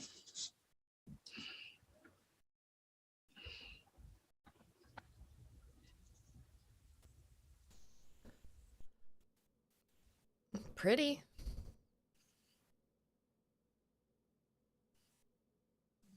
Get an artifact, though. Prepare for that. Ooh.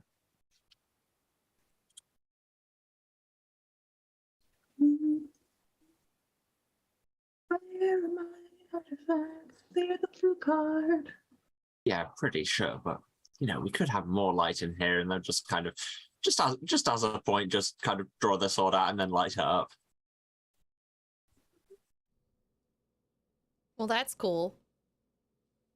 I want a light up sword. I mean, this isn't a light up. This is just a sword. Oh, are you lighting it up? Yes. Oh, I want to learn how to do that. Can you show me how to do that? Well, this is done. You're showing me how to do that. I have no idea how to do this.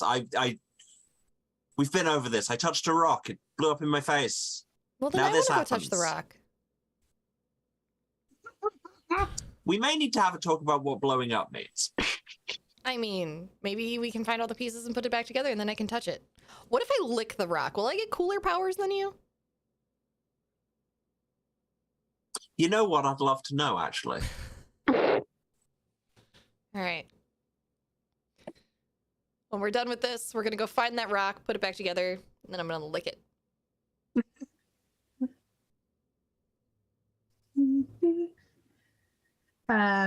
I also got a GM intrusion. I'm going to use it for a weird card because you guys haven't dealt with much weird Yeah. outside of my bullshit. We could use some more weird cards. Isn't that how we got Crocodile? Wasn't it from a weird card? I think it was, Yeah, yeah. Crocodile was from a weird card. Bless the weird cards.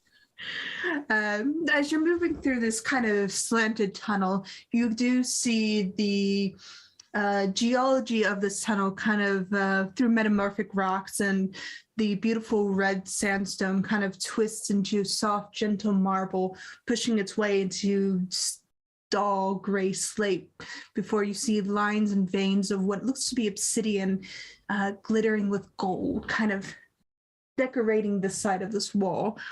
this seems to be a cross section of many ages, kind of set within this space. And as you kind of maneuver through this narrow space, the sister leading the way, the cavern kind of opens up into this almost sprawling, beautiful ecosystem of stalagmites, stalactites, and this kind of almost drip melt effect of stone kind of pulling upon each other. And you see deep blue water lit by this beautiful bioluminescent light. And kind of above one of these pools, just hanging out, is a strange creature moving about without moving its legs. It's gangly and has multiple arms, kind of hunched over, and what looks to be wearing cloth over its body, tattered and worn. And it's just hanging about. It doesn't seem to take notice of you.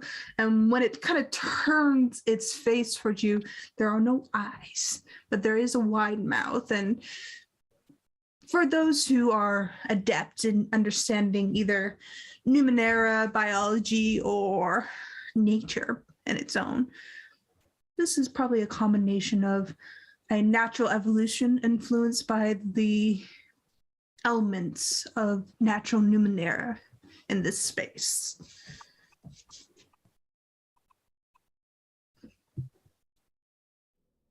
Huh. Well, you're cool. Hello? After you say hello, it kind of drifts towards you slowly and kind of drags what you assume to be its limbs across the water. And it gets close and kind of tilts its head as if to listen. You hear the sisters say, leave the banshees alone. They're just out fishing. I'm sorry, the what? Banshees. Like in the stories? No, those scream. This one kind of just whispers at you. Oh, okay. Oh. Weird name for them then. Well, we named them banshees because of the way they float and have this kind of natural, she pauses, that's not clothed, it's skin. Yeah. Huh. All right then.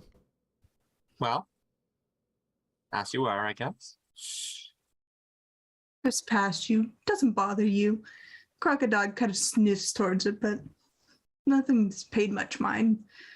They're not very hostile, and they only like to really fish and hang out in caves with large bodies of water.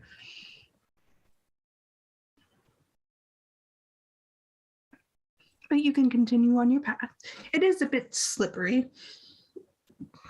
and I would say you would need to make me a speed check. Yay. Because I'm typically so good at these. 11. Being better than May 6. I'll do a second zoom. 8. Oh no. Oh, no. yes. Other DM intrusion. It's not Let's the go. cyborg that stops this, it's this cave. This cave kills you, and I can do nothing about it. Well, Smash that. I guess this is where we end the mini-series, so, you know. Hyacinth Viridia, you try to maneuver, but your foot kind of catch the edge of things. Viridia, you mine the first one, but catch the second one and end up in the pool. Same for you, Hyacinth. Jack, you managed to nimbly make your way across. Charlotte, you're a being made of metal, and metal tends to sink in water. And you slip and go into one of the deeper pools and kind of sink down into the bottom. And you realize the blue changes from a blue to a purple to a green to almost a hazy red. You realize this water is almost thermodynamically sustained through the colors. And it does get warmer the more you get down towards the bottom. But you see another one of these banshees just kind of crouched over holding a fish. And it turns towards you, seems to regard you before it ignores you and goes back to whatever it was doing. I'll give it a cool nod as I sink past its line of sight. Eventually, you kind of hit the bottom and you see there's a further cave system underneath this water. And if you were more adept or more willing, you'd probably do a scuba cave dive, but IRL, don't do that. It's very dangerous. No, yes, don't do that at home, kids. Don't do that at home. This has been your PSA. If you have flooded caves in your home, then you should maybe sort that out first. But you reach the bottom. I would like to tie the end of a rope around Crocodog and send Crocodog into the water after Ashlot. Because I don't think Crocodog doesn't need to breathe, right? They're just a void. Sure, Who's to say? Crocodog's an anomaly. That's all you Yeah. really know. Crocodog is just gonna get tossed in with the rope so Ashlot can pull themselves out. Crocodog, oddly enough, sinks faster than Ashlot did. But he was a dense boy. That's one dense doggo. Absolute unit. Literally. Literally. There's gonna be a new unit of measurement named after Crocodog. But Crocodog sinks at your level and kind of regards you, Ashlot, before sitting down next to you, as if this was a perfectly natural thing. I love this weird dog. Unflappable. I will pick up my son and start trying to pull myself out of the pit. Did you secure the rope, Jack? Yeah, she'll tie it to a rock or something nearby. And also, after it's tied, pull to try and expedite. Yes, I was going to say, if you didn't, you were going into the drink as well. I know Ashlot weighs more than me, okay? I get it. But eventually, with some effort between Ashlot and yourself, Jack, and Crocodog just there for the ride, you're all up and out of the water. Jack, the driest amongst all of you. And just like Hyacinth gets out a little bit before Ashlot, just kind of falls in the water, just erupts back out of it. This dress was not designed for the desert. It is not designed for the water. Bad ideas. Where's Ashlot? What's with the oh, okay. Hang on, they're coming up. I sent Crocodog in. Did you know that Crocodog sings faster than Ashlot? That's worrying. Well, now we know. What has the sister guiding us like thought about any of this? She's made it across this kind of watery trench and has found a spot just to sit and watch all of you, and Yeah. is kind of eating bits and pieces of what looks to be an apple, and she's just nodding a little bit. Yep, no, that's fine. Yeah, Just that'll keep do it. sitting there. Don't Oh no, assist. you Yeah. got this. It's fine. It's all good. I made it Right. across just fine. Do all sisters have the same attitude? I feel like they're all very I'm matter starting of to fact. feel like they're all just Look, they call The them same, Sisters yeah. of the Watch, not Sisters of the Do. You get a chuckle out of her. Something just occurs to Hyacinth, and they just pull like half a loaf of now very wet, very nice bread out of their satchel and just ew. Oh. I was saving that. Nah. Rip. Samson will make us more, I'm sure. I mean, she'll make you more. I'm pretty sure they make it just for you at this point. I mean, maybe not intentionally, but yeah, I think that's how it ends up. Yeah. then they'll just throw the bread over to where the banshees were. They're very curious, and you see long limbs kind of pull it apart and put it in their mouths, and soon it's gone. They like it. Cool. Wonder whether that was good for them. I mean, maybe not. You might have just poisoned him. Yeah, but I mean, if we save the world, then like they wouldn't have been around for much longer anyway. Like if we fail, they wouldn't have been around much longer, and if we succeed, I think their lives belong to us now. So I don't think that. You know what? That's not as weird as the logic I usually use. So we'll go. With yeah, I that. was gonna say. Maybe you should join the Sisters of the Watch after this. Inject a little personality, a little flair, a little pizzazz into the organization. I'm sorry. What? Huh? What about me? What? What? What about any of us screams law enforcement to you? I don't know. Might not be so bad. As Jack continues walking, there's that same glow around the rim of her eyes as when she was talking to Tamsin.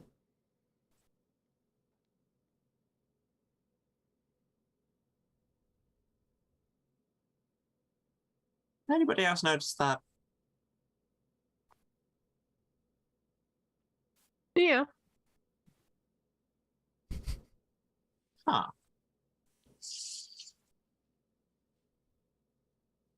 Jack, you're stealing my thing. I was the one here with glowing eyes. What? You've been doing an eye thing today. It's weird. It was my thing. Oh, sorry. I didn't realize it would be that noticeable. I'll cover him next time. Happens with this cipher.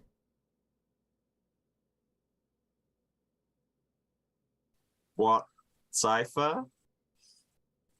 I'm not telling you you're gonna make fun of me. Okay, but consider.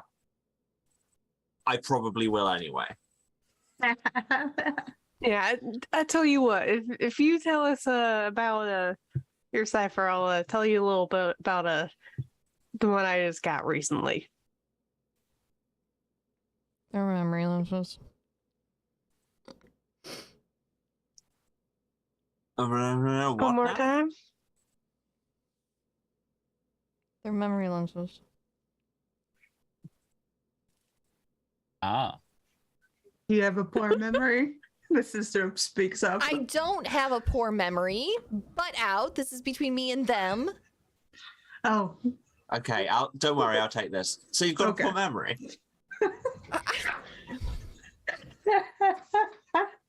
Look, I've had them for like a year and I never had a reason to use them. And they allow me to record 30 seconds and I just decided to use them with knowing what we're going into. So, there.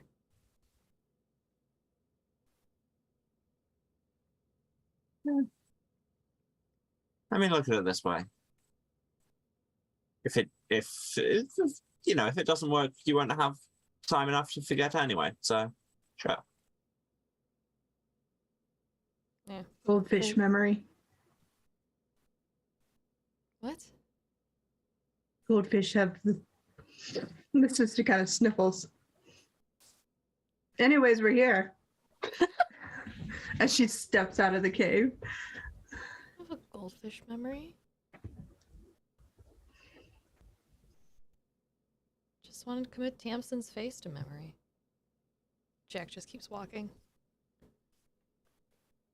Well, if it makes you feel any better, I would take that over the what I gotta now deal with. Now I use that mind control injector. And pretty well, just slightly stick out her tongue and show a temporary tattoo that looks like the the fruit roll-ups thing that you stick on your tongue for about 2 minutes, and then eventually have a temporary tattoo that lasts a little while. Yeah, no, that's what she has. Why does it look like a cartoon duck? Or is that a goose? Why does it have a hat? Yeah, You know, wow, I that's don't way know. more embarrassing. Is this for kids? In case it got us out of a sticky situation, so I'll take it. I mean, that's fair. Now it said temporary, and I'm not sure what that exactly means. Who knows how long this is gonna be on here? Can't wait for your mom to see it. Oh no. Don't worry, I'm sure we won't ever run into her again. Oh, surely not. Nah, absolutely not. Can't wait for my mum to see it. Sister kind of pauses as they have reached another sister, and she kind of looks at all of you. You're all very Weird, Weird. unusual. Yeah. Okay. Yeah. We get that a lot. Yeah. I mean, statistically, not as much as we probably should. Like, I'm sure we've met people who haven't said that, and let's be real. They No, should. Tamsin thinks you're all very weird, and that's why they like you.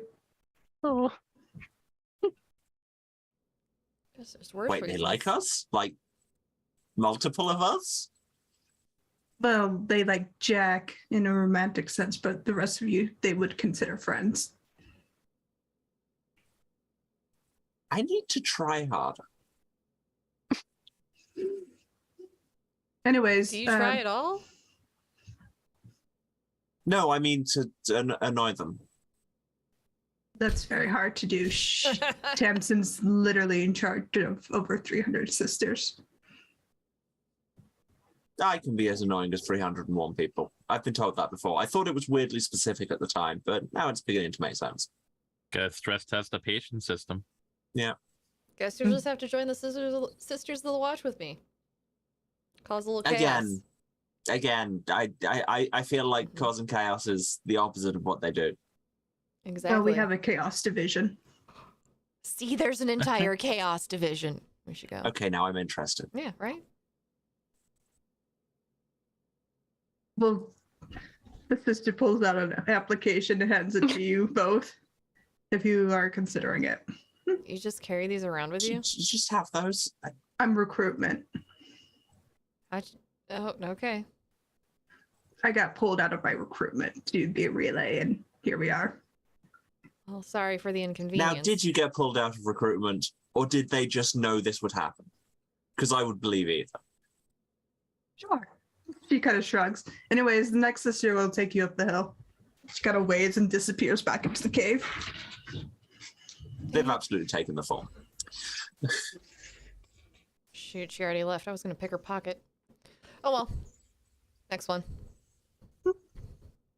This next sister is a taller woman and or female presenting, dark skin, kind of bright green eyes, freckles across one side of her face.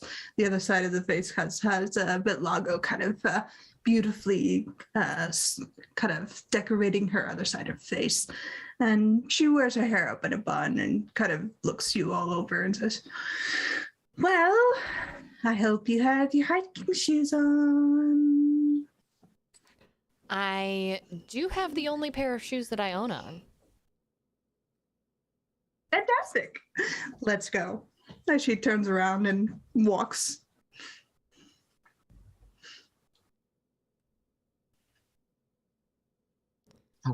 Just as they're walking, they're just like, have I told any of you how much I'm looking forward to getting back to my house where my clothes are? I have other shoes. I have anything to wear that isn't this. I mean, we are going to the surface, so... Exactly. Pit stop at your place? Oh, that was always the plan. Oh. Whether you were aware of it or not, that was going to happen. Cool, I'm raiding your closet again. I know. This sister will lead you through what looks to be almost a man-made structure before you kind of breach into the surface of the city, the above. And you are greeted with the same eeriness and quietness of the below. And it seems this place has been equally evacuated.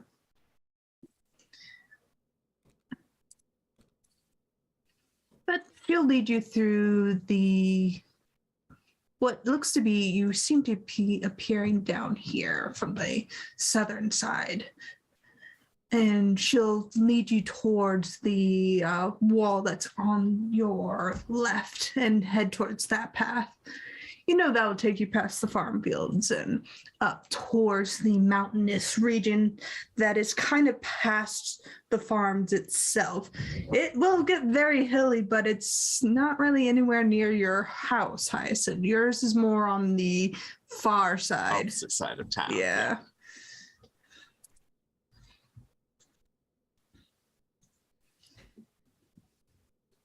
All right, then. Thanks for the escort. Oh, I'm taking you all the way to the hill. This is a relay. We finish it out. Gotcha. Can we take a detour? She pauses and looks to you. Where? Other side of town. She looks to the sky, then looks to you. Okay. Sweet. And she'll cut across the city, past the guild itself, the Red Cipher Guild, past the main markets and the shops, and more towards the guards posted. I realize I spelled that wrong. But anyways, you go past the Transport Guild and start heading up towards the more northerly part of the city.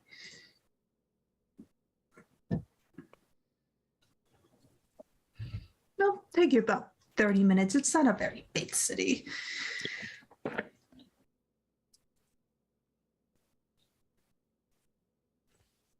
Your parents won't be home, will they?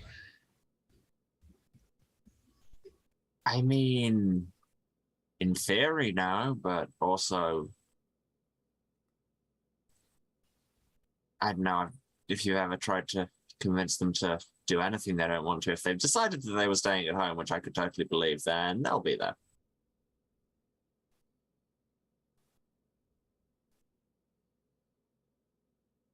Okay. I mean, I'm kind of hoping they're not. It's got a lot smoother, but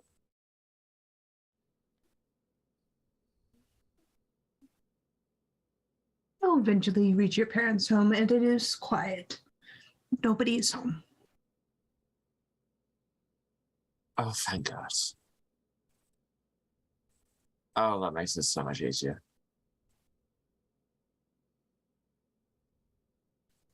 All right, I need to go and get some clothes I can, do literally anything in. Anybody else wants to, I don't know, steal things? Come on in. Oh, it's like you All know right. me. Jack's gonna go retrieve her clothes out of Hyacinth's room that she left here, switch into those, and then go for a stroll around the house while Hyacinth changes. Does she find any ciphers or anything interesting? What is the name of your eldest brother? What? I don't remember. I just gave you names. I don't think Pick I pinned one. the message either. Hold, please. I know Alec is the youngest one. Yeah, I didn't pin that message.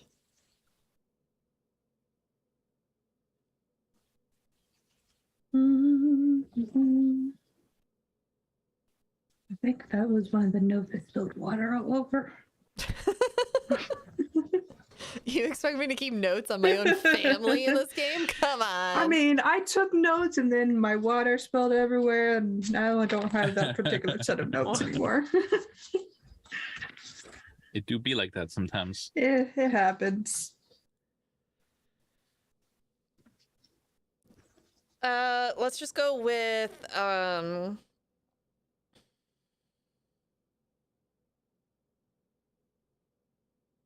Xander. Okay. I like it.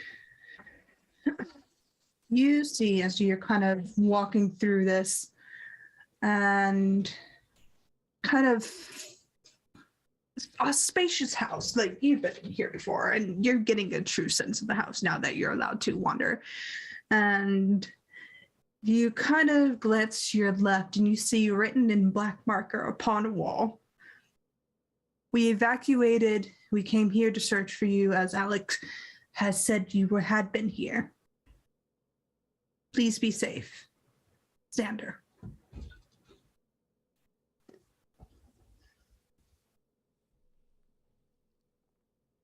Fuck off. Is there anything of value in the room? Statues, Oh, small ones made of marble. that's not fun. Just gonna keep walking around the mansion looking for something fun to steal. You get the sense any valuables, either locked away or stored away. Go back to Hyacinth's room. Hyacinth, your parents locked up all the good stuff. I did find a bottle Yeah, of they whiskey, keep though. doing that. End of the world whiskey? They just kind of step out of the closet, just now actually properly dressed, back in the black and gold jacket, white silk shirt, very stylish. And yeah, just take the bottle off you. The best kind. All right, everybody. Shots and then we save the world. Don't mind if I do. Sounds good. The old gate is still in the garden, but it is deactivated at this point.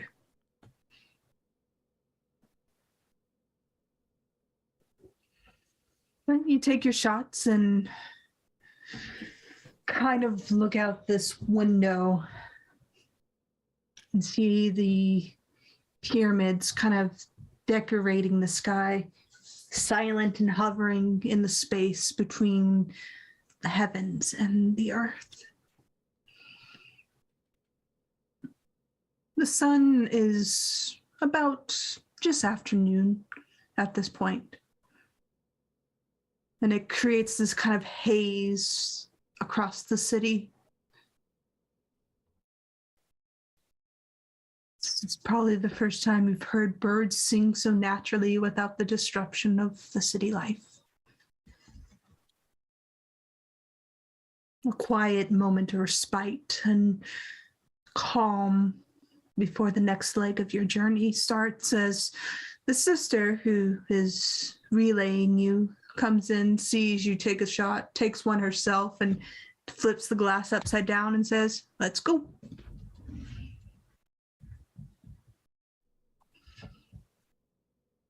And let it be known that that shot was absolutely poured for her before she even came into the room. I actually poured it for Crocodog. Crocodile has taken another bottle of whiskey and has stored it away. That thing's a menace. I adore him. Right? We get 5 more. Ashlot, we need 5 more. And then I'm gonna need you to find more Crocodogs. I will pick up Crocodog and just stare into the windows of his soul and ask, "Do you have siblings?" You have a D100 on you. You can roll that. Oh, let's do it. High, yes. Lows, no. We're doing 50 at the low, 51 at the high. Okay, am I rolling it or are you rolling it? You are. Okay, cool. Let's go. 55. 55. As you stare into the soul of Crocodog, there's a moment of contemplation before, and a strange moment of osmosis There's 2 crocodiles. Like cells splitting in a little petri dish. Crocodile has split themselves into 2. I didn't think siblings like that, but They're amazing. Every day I am more concerned. I will hold them up by, I guess, like whatever their spiny equivalent of the scruff of their neck is, Give me one. and I will baptize them Crocodog and Dogodile. yes. Jack is just doing the gimme hands.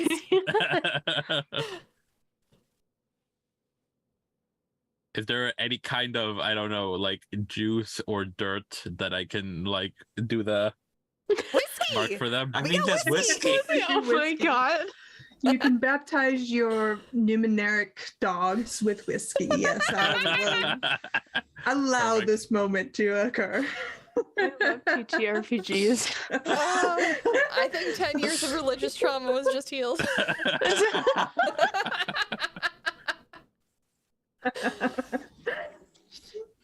But you now have 2, whatever crocodiles and dogodile are.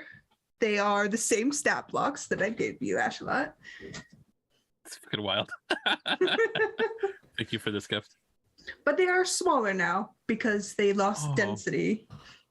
But Oh, they what can if we build get- that back up. What if we get them down to puppy size? We can't Then reverse we'd that have like either. 8 of them. Yeah. 8 of them, eating whatever we need them to eat. This Think one didn't of- eat what we wanted it to eat. Think of the chaos. The It already caused chaos. That when we just had one, it didn't eat through a tomb when we wanted to. Did try and eat my leg when we didn't want it to. Technically it did, because Viridia asked nicely, so we learned that we just need to ask nicely to get them to do stuff. Yeah, I've never been good at that one. Well, I have been, so, you know, I'll do it. On your head. I don't think he'd fit on my head. He's not that small. I mean, you're going to try. I know you. I mean, Are we going to go? I was going to Kind of- before you said something. Well, look, guide person, we're just having a moment. What is your name anyway? Dan. Cool. Noted. Thank you, Anne. I like your weird dog. Everyone seems to. Thank you. Mm-hmm. How could you not? As they should. They're quite wise. All right, Abigail, lead the way. Kind of squints at you. No. Okay, I'll lead the way. Jack's gonna leave the room. And looks through the rest of you. Does she know where she's going? Oh, not remotely. Okay. It's up the hill past the wall. If you go about half mile towards the old goat's path, you can get there. Sweet. That made this whole guide process a lot easier. Well, thanks for getting us this far. And if we see you again, the world hasn't ended. You'll see me again. She gives a wink and turns around and leaves. Cool, that went from wholesome to ominous in a split second. But you can leave following Jack. Do you know where you're going? What? Do you have any idea where you're going?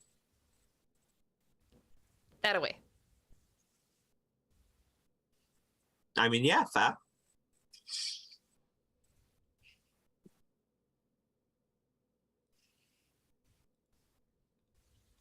And There they'll you just go. kind of keep pace with Jack. And, like, Hyacinth is going the direction Anne said Mm-hmm.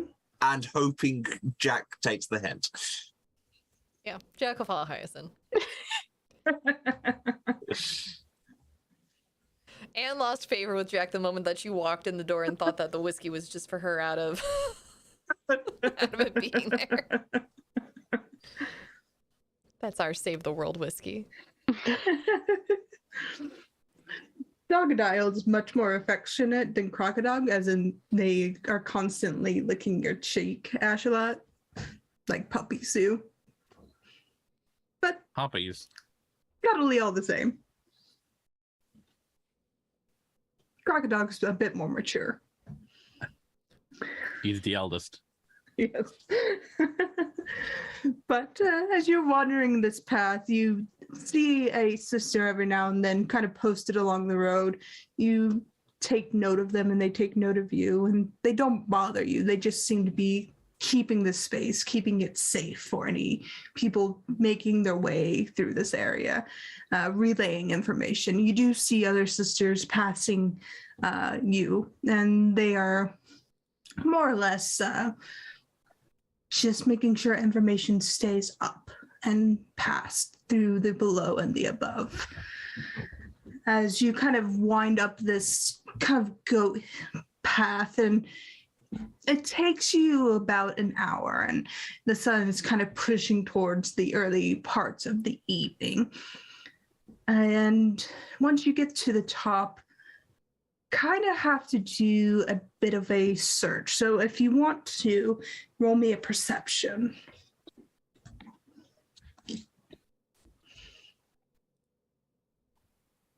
And Hyacinth, you can roll with Numenera. 9. Hey, same. Roll Twinning. twins. 11. Right? Do you want to roll Ashlat? Surely. Okay. Oh, that is an 18 for folks at home, despite still being impaired. Nice.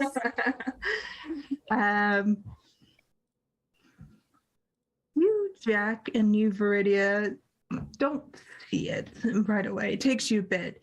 You, Hyacinth, start to notice there are strange little divots in the ground, like compressions.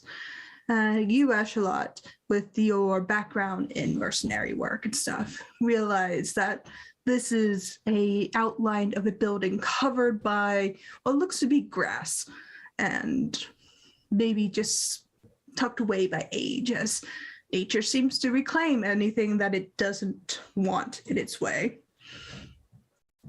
But you notice that there's an indent of a building beneath all your feet.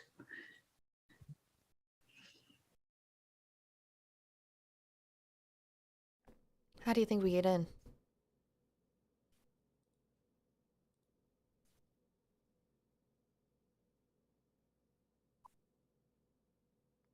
Do we see the outline of a door anywhere?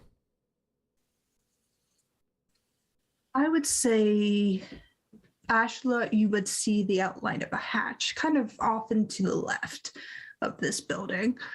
It will take a considerable amount of strength to remove this grass, as grass likes to cling to everything, as I found out this past week. I hate pulling up grass. Yeah. Mhm. Now, can I use my 2 children as lawnmowers? Like goats, you know how like some lawns Yeah. just use goats to mow it. Sure, yeah. That's totally acceptable. I will grab a hold of them and just kind of aim them at the grass. Yeah. How are you convincing your dogs to eat grass? I will model the behavior. I will eat some grass and then just pump it, spit it back out. Yeah. Dogadile, being a puppy and very impressionable, will mimic you. Crocodile takes a bit more convincing as they are older. Oh, gosh. But between the three of you, you managed to clear this this hatch of grass and dirt covered by years of just nature doing what nature does best. And you quickly uncover this hatch, and Crocodile gets a bit over enthusiastic and removes the hatch and eats it, and does grow in size. While that's going on, Jack is just sitting off to the side in the grass, replaying the memory of Tamsin asking her on a coffee date over and over again. And Hasson's just stood there watching one large robot and two weird dogs just eating the grass and just like, it's been a weird few weeks. But this is among the more surreal things I've ever seen. And they've still got the bottle of whiskey and just swigging at this point. One is indulging in sapphic yearning. The other is conducting science with her children. We are not the same. I don't know. I wish this was the weirdest thing we've seen in the last bit of time, but I don't think it is. That's true. It's not the weirdest. It's certainly not the weirdest. I will note for the record, Ashlot is spitting the grass back out so it doesn't get caught in their gears. The glowing spinning around Jack's eyes stop. Has it really been weeks?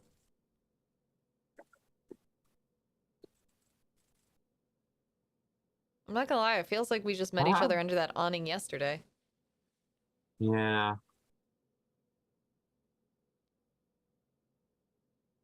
I mean, same. But then, you know, I have a bad memory for time to begin with, so. Yeah. And time does fly when you're having fun, and I'm the funnest one out of all of us, so you're welcome. Time does fly when you're having numerous mystical forces try to eat your leg. That too. Yeah. Get a metal leg. I just like to think that we're having a little bit of fun. No fun is being had. Whiskey? Oh, yes, please. More. Hey, did you drink that much, really? They've been eating grass for ages. I needed something to deal with. Jack will take a swig out of the bottle. Look, you can criticize or you can give me back my coping whiskey. I thought this was Save the World whiskey. Yes. Things could be two things. Viridia, do you want some? Yeah, I'll take a little bit more. Might as well. We might all be dead in a few hours anyways.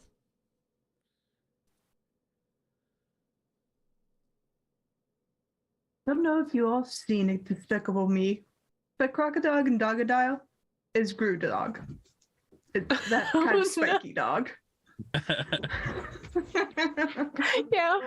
Yep, that's Yeah, it just occurred to me. I'm what like, you're talking about. it's that. They're that. Anyways, the hatch is open for all of you. You've had your shots of whiskey. Crocodile and Dogadile have come back to you, Ashalot, and are very pleased with their work. I praise them with belly rubs. They love it. They're wiggling your arms and like those belly rubs. But this path is yours.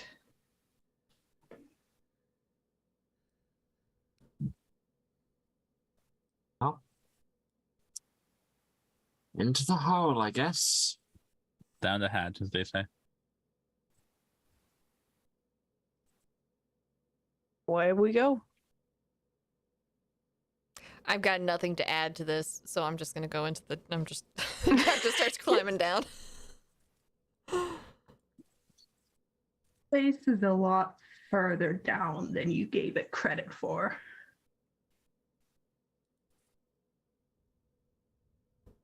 Continues on for almost a good 15 minutes. About 5 minutes into the climbing, Harson's just like, you know, I'm really glad I for a moment there I was just gonna jump down. I didn't think it'd be. Yeah. Yeah, probably good idea that you didn't. Yeah. I mean, hey, we live and learn. The GM face at that terrifies me. Again, not the BBEG, not the AIs, nothing. It's just the tunnel that killed us. It's the most mundane things my players trip over, and it amuses me to no end as a DM. Hey, I said they decided not to. Yeah, true. But you travel a good 15 minutes before you kind of reach the bottom of this shaft. And the space kind of opens into stone, kind of almost laced over each other, as if arching against each other, and kind of set in this triangle space is a door. And around this door are points, round, singular points.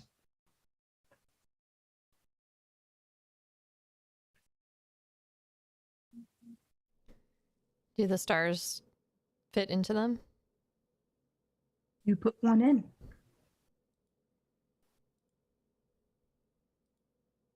Yeah. Put one in.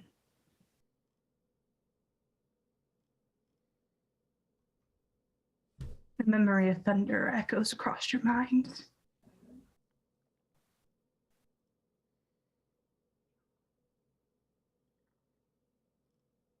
It glows soft blue.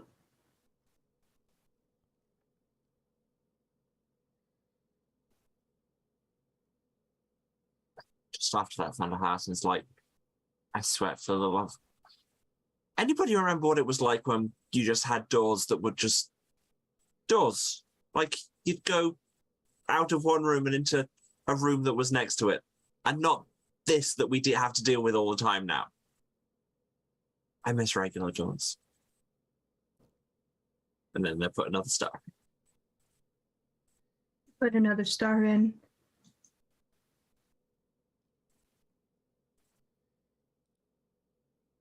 Put another star in. Memory of a sewing machine dances across your mind. And then the sound of a music box.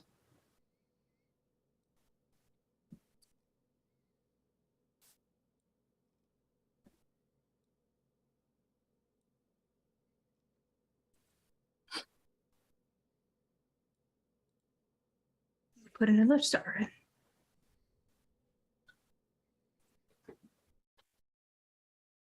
The music fades.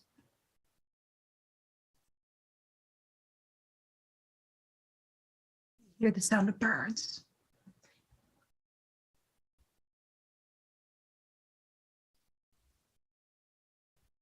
You put another star in.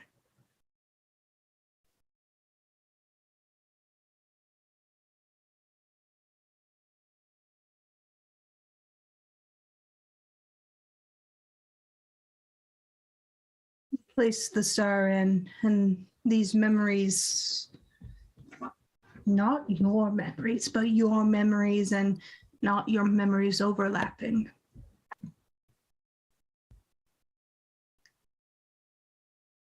The door opens, sliding quietly, quieter than it should against stone.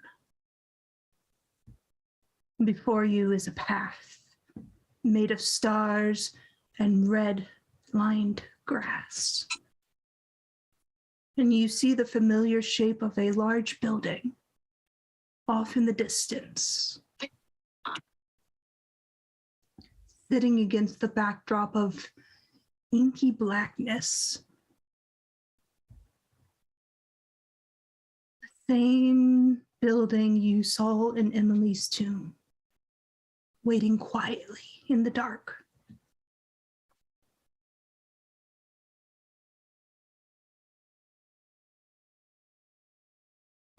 Well, looks like we made it here after all. Hopefully right on time. Yeah.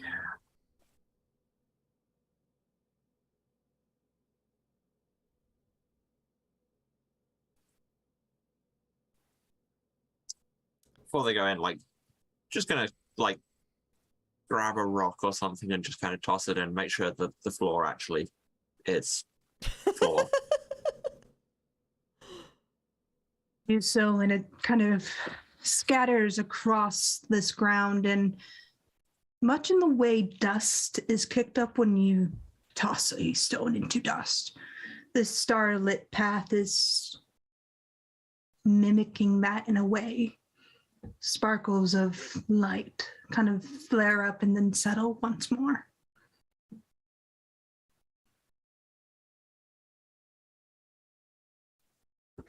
Well, That looked kind of cool. yeah, it did. Yeah. Guess we've got a path. And they're just gonna, you know, carefully step out and start walking.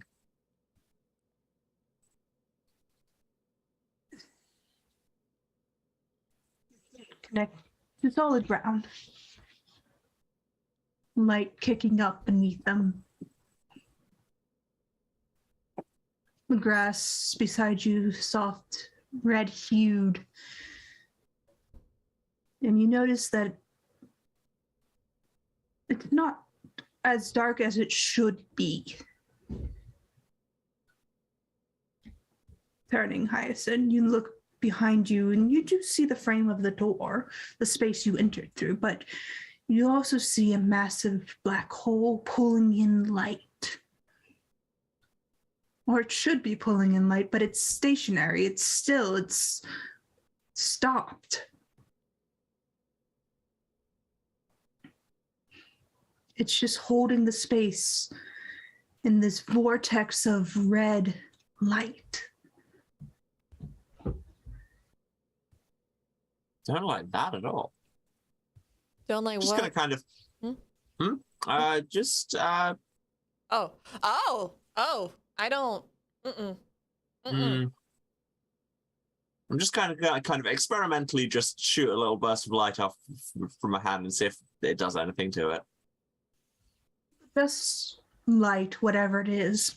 Starlight dust, you're not sure. Blows from your hand and scatters into the air and goes beyond the door frame, as if the space exists but doesn't exist. It's hard to comprehend, but this black hole does not take in this light. Huh. Okay. That's at once slightly reassuring and I guess kind of concerning in its own way. Yeah, that's not what those are supposed to do, right? Yeah, They're but like I'm pretty sure. supposed to eat all the light, basically. Yeah, Yeah. but like Yeah. I'm pretty sure if it was doing what it was supposed to do, we'd be dead. That's true. Wonder if that's where the continents go. I mean, maybe. Skittering hiss from behind the door as you see red dust kind of slide around it, and you see it almost examine you before it chitters quietly. Let's keep going. Is that red dust virus we had so much about? I wouldn't. I would not like that to get into my gears, please. Jack is just slowly backing away. It doesn't Fair enough. pursue you, it just seems curious. It knows it's probably the apex being here, and you're just something new. Don't like that.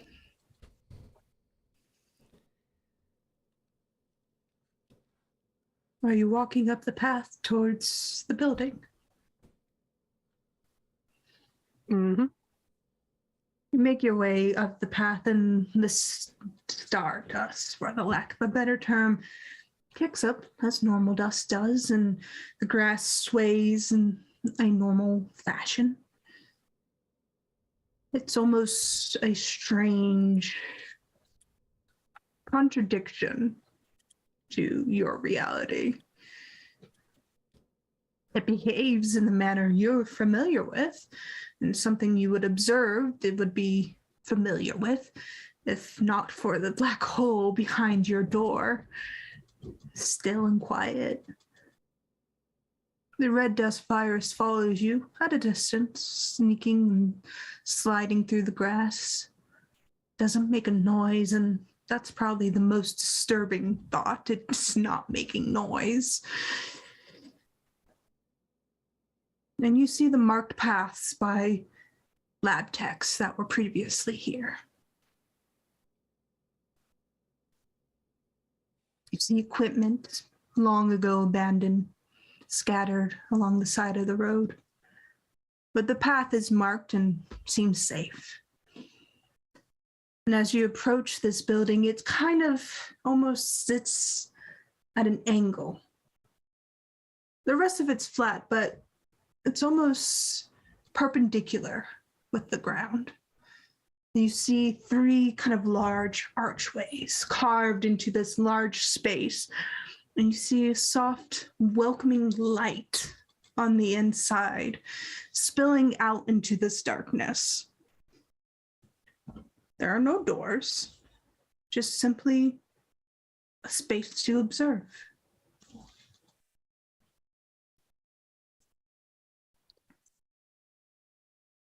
It seems par for the course for an observatory, huh? Yeah, for once, the thing described is exactly what it's supposed to look like. Again, refreshing, but also I'm waiting Unsettling. for the catch. Yeah, right. I'm really hoping that that red dust virus isn't the catch. I don't want to deal with another AI virus of some sort.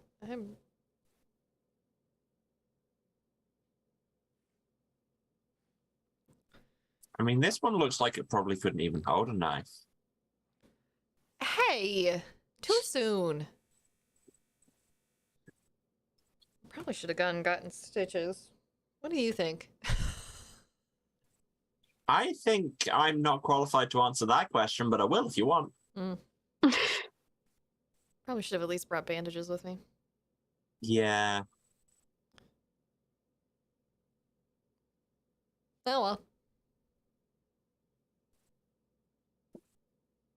I'll just use the shirt that I pulled out of your closet, and Jack pulls one of your shirts out of her bag. They're just kind of carefully take it off you. No, that's for me. And they've got another shirt that they pull out of their satchel. No. I brought this one as a change of clothes because it's not as... You can have this one. Not that. Well, that's no fun. I didn't pilfer that one. I mean, look, either way, I'm taking this back, and then if you want to steal this other one off me just to spice your life up a bit, go for it. Okay, fine. Put both of them back in your bag. I'll steal them later. Will do.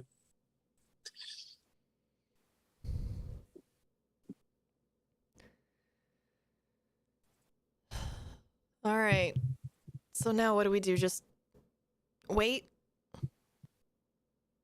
Going in. Oh, there's an inn? I didn't think there were doors. There isn't doors. It's an open There aren't space. doors, but it's Oh, just it's an open Yeah, space. into Okay. the area, yeah. Okay. Let's do it. What are their walls? Big fuck off walls. And then there's big fuck off doors, as we've learned. Doors are walls and walls are doors. As you step into the Oblivion Observatory, this thing that has been hounding your steps, seeking and pulling you forward, you step into a space that is enormous.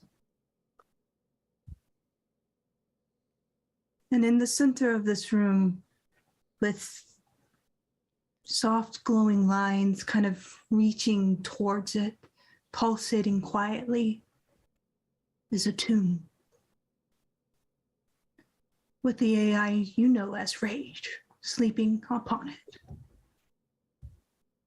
And on the top of his chest is a star, and you hear quietly in all your heads. One more step. You've come so far.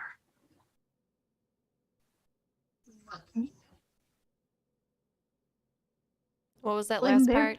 You cut out. What was- We welcome you.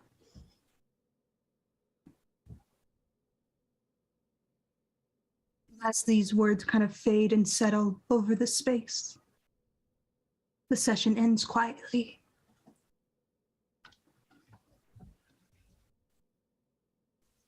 And then I quickly stab one of my party members. No. We finally found him.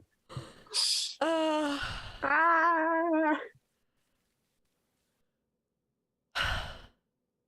I'm so excited. All right, everybody. Let's do the thing. All right, thank you all for coming in tonight and listening to our story. I am Jen, and I champion the Little Princess Trust here in the UK. They provide free hair wigs to those children who either lost their hair to childhood cancer or other diseases. They have provided over 17,000 wigs and are continuing to grow. I highly recommend them. Hey, hello, everybody. It's me, Sir Heckelot, or Sarah, and I champion the Advancement Project. It is a charity that promotes equity and racial justice across all of the 50 states of the U.S. I don't know why I said it like that, but hey, I'm in I'm dumbfounded by this session. It's fine. But they do things from legal defense funds, research, public funding, you name it. They probably have their hand in it somehow and can help out. So definitely check them out. Greetings, everyone, and thank you so much for joining us for another episode where we learned a lot of shit and did some cool-ass science. I've been Velvet playing Ashlot, and the project organization that I want to highlight is the Trevor Project. Sarah mentioned them before briefly, but just to expand a little more, they're an organization that provides accessible mental health care resources for LGBTQIA youth and everyone really who needs it. It's a very much needed service, especially nowadays with everything going on. And I am muted. Hi, everybody. I'm Sarah Roberts, and I have been playing Cleverjack tonight. And normally I would talk about the Trevor Project. Oh, no, wait. No. Never mind. Oh, no, not again. Why am I used to Velvet going after you? Not a clue. Did we change the order? No. Oh, Hi, everyone.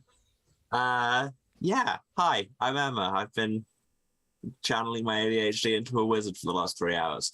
And I'm here, as ever, championing Belfast Trans Resource Centre, the only trans-led transport organisation in the UK, currently mainly serving, as the name would suggest, Northern Ireland, but with more support, they could expand that. And really, we need more organizations led by people who actually know what they're talking about, because this country is having an extremely normal time right now. As you were. Thank you. Normally I would talk about the Trevor Project, y'all, but tonight I want to tell you about Rainbow Railroad. They are a global organization that helps folks who are being persecuted for who they are and who they love, and helps them get to places where they can safely and openly be themselves and live their best life. Definitely recommend checking them out. They were introduced to me by Katie Fear, who is also a wonderful charity streamer as well. As always, thank you so much for joining us on this mini-series as we near closer and closer to the end of our adventure. If you'd like to check out any of our previous episodes to find out what all we have gotten up to throughout this wonderful campaign, you can go to your favorite podcasting network and look for Stars in the Stone. And with that, I guess we're just going to say eat something healthy, take your meds, drink some water, take good care of your body. And if there is someone important to you in the world that you have not reached out to and said that you love them and that you care about them lately, consider doing that tonight, because we always need to hear that. We love you all. We'll see you next time. Bye-bye.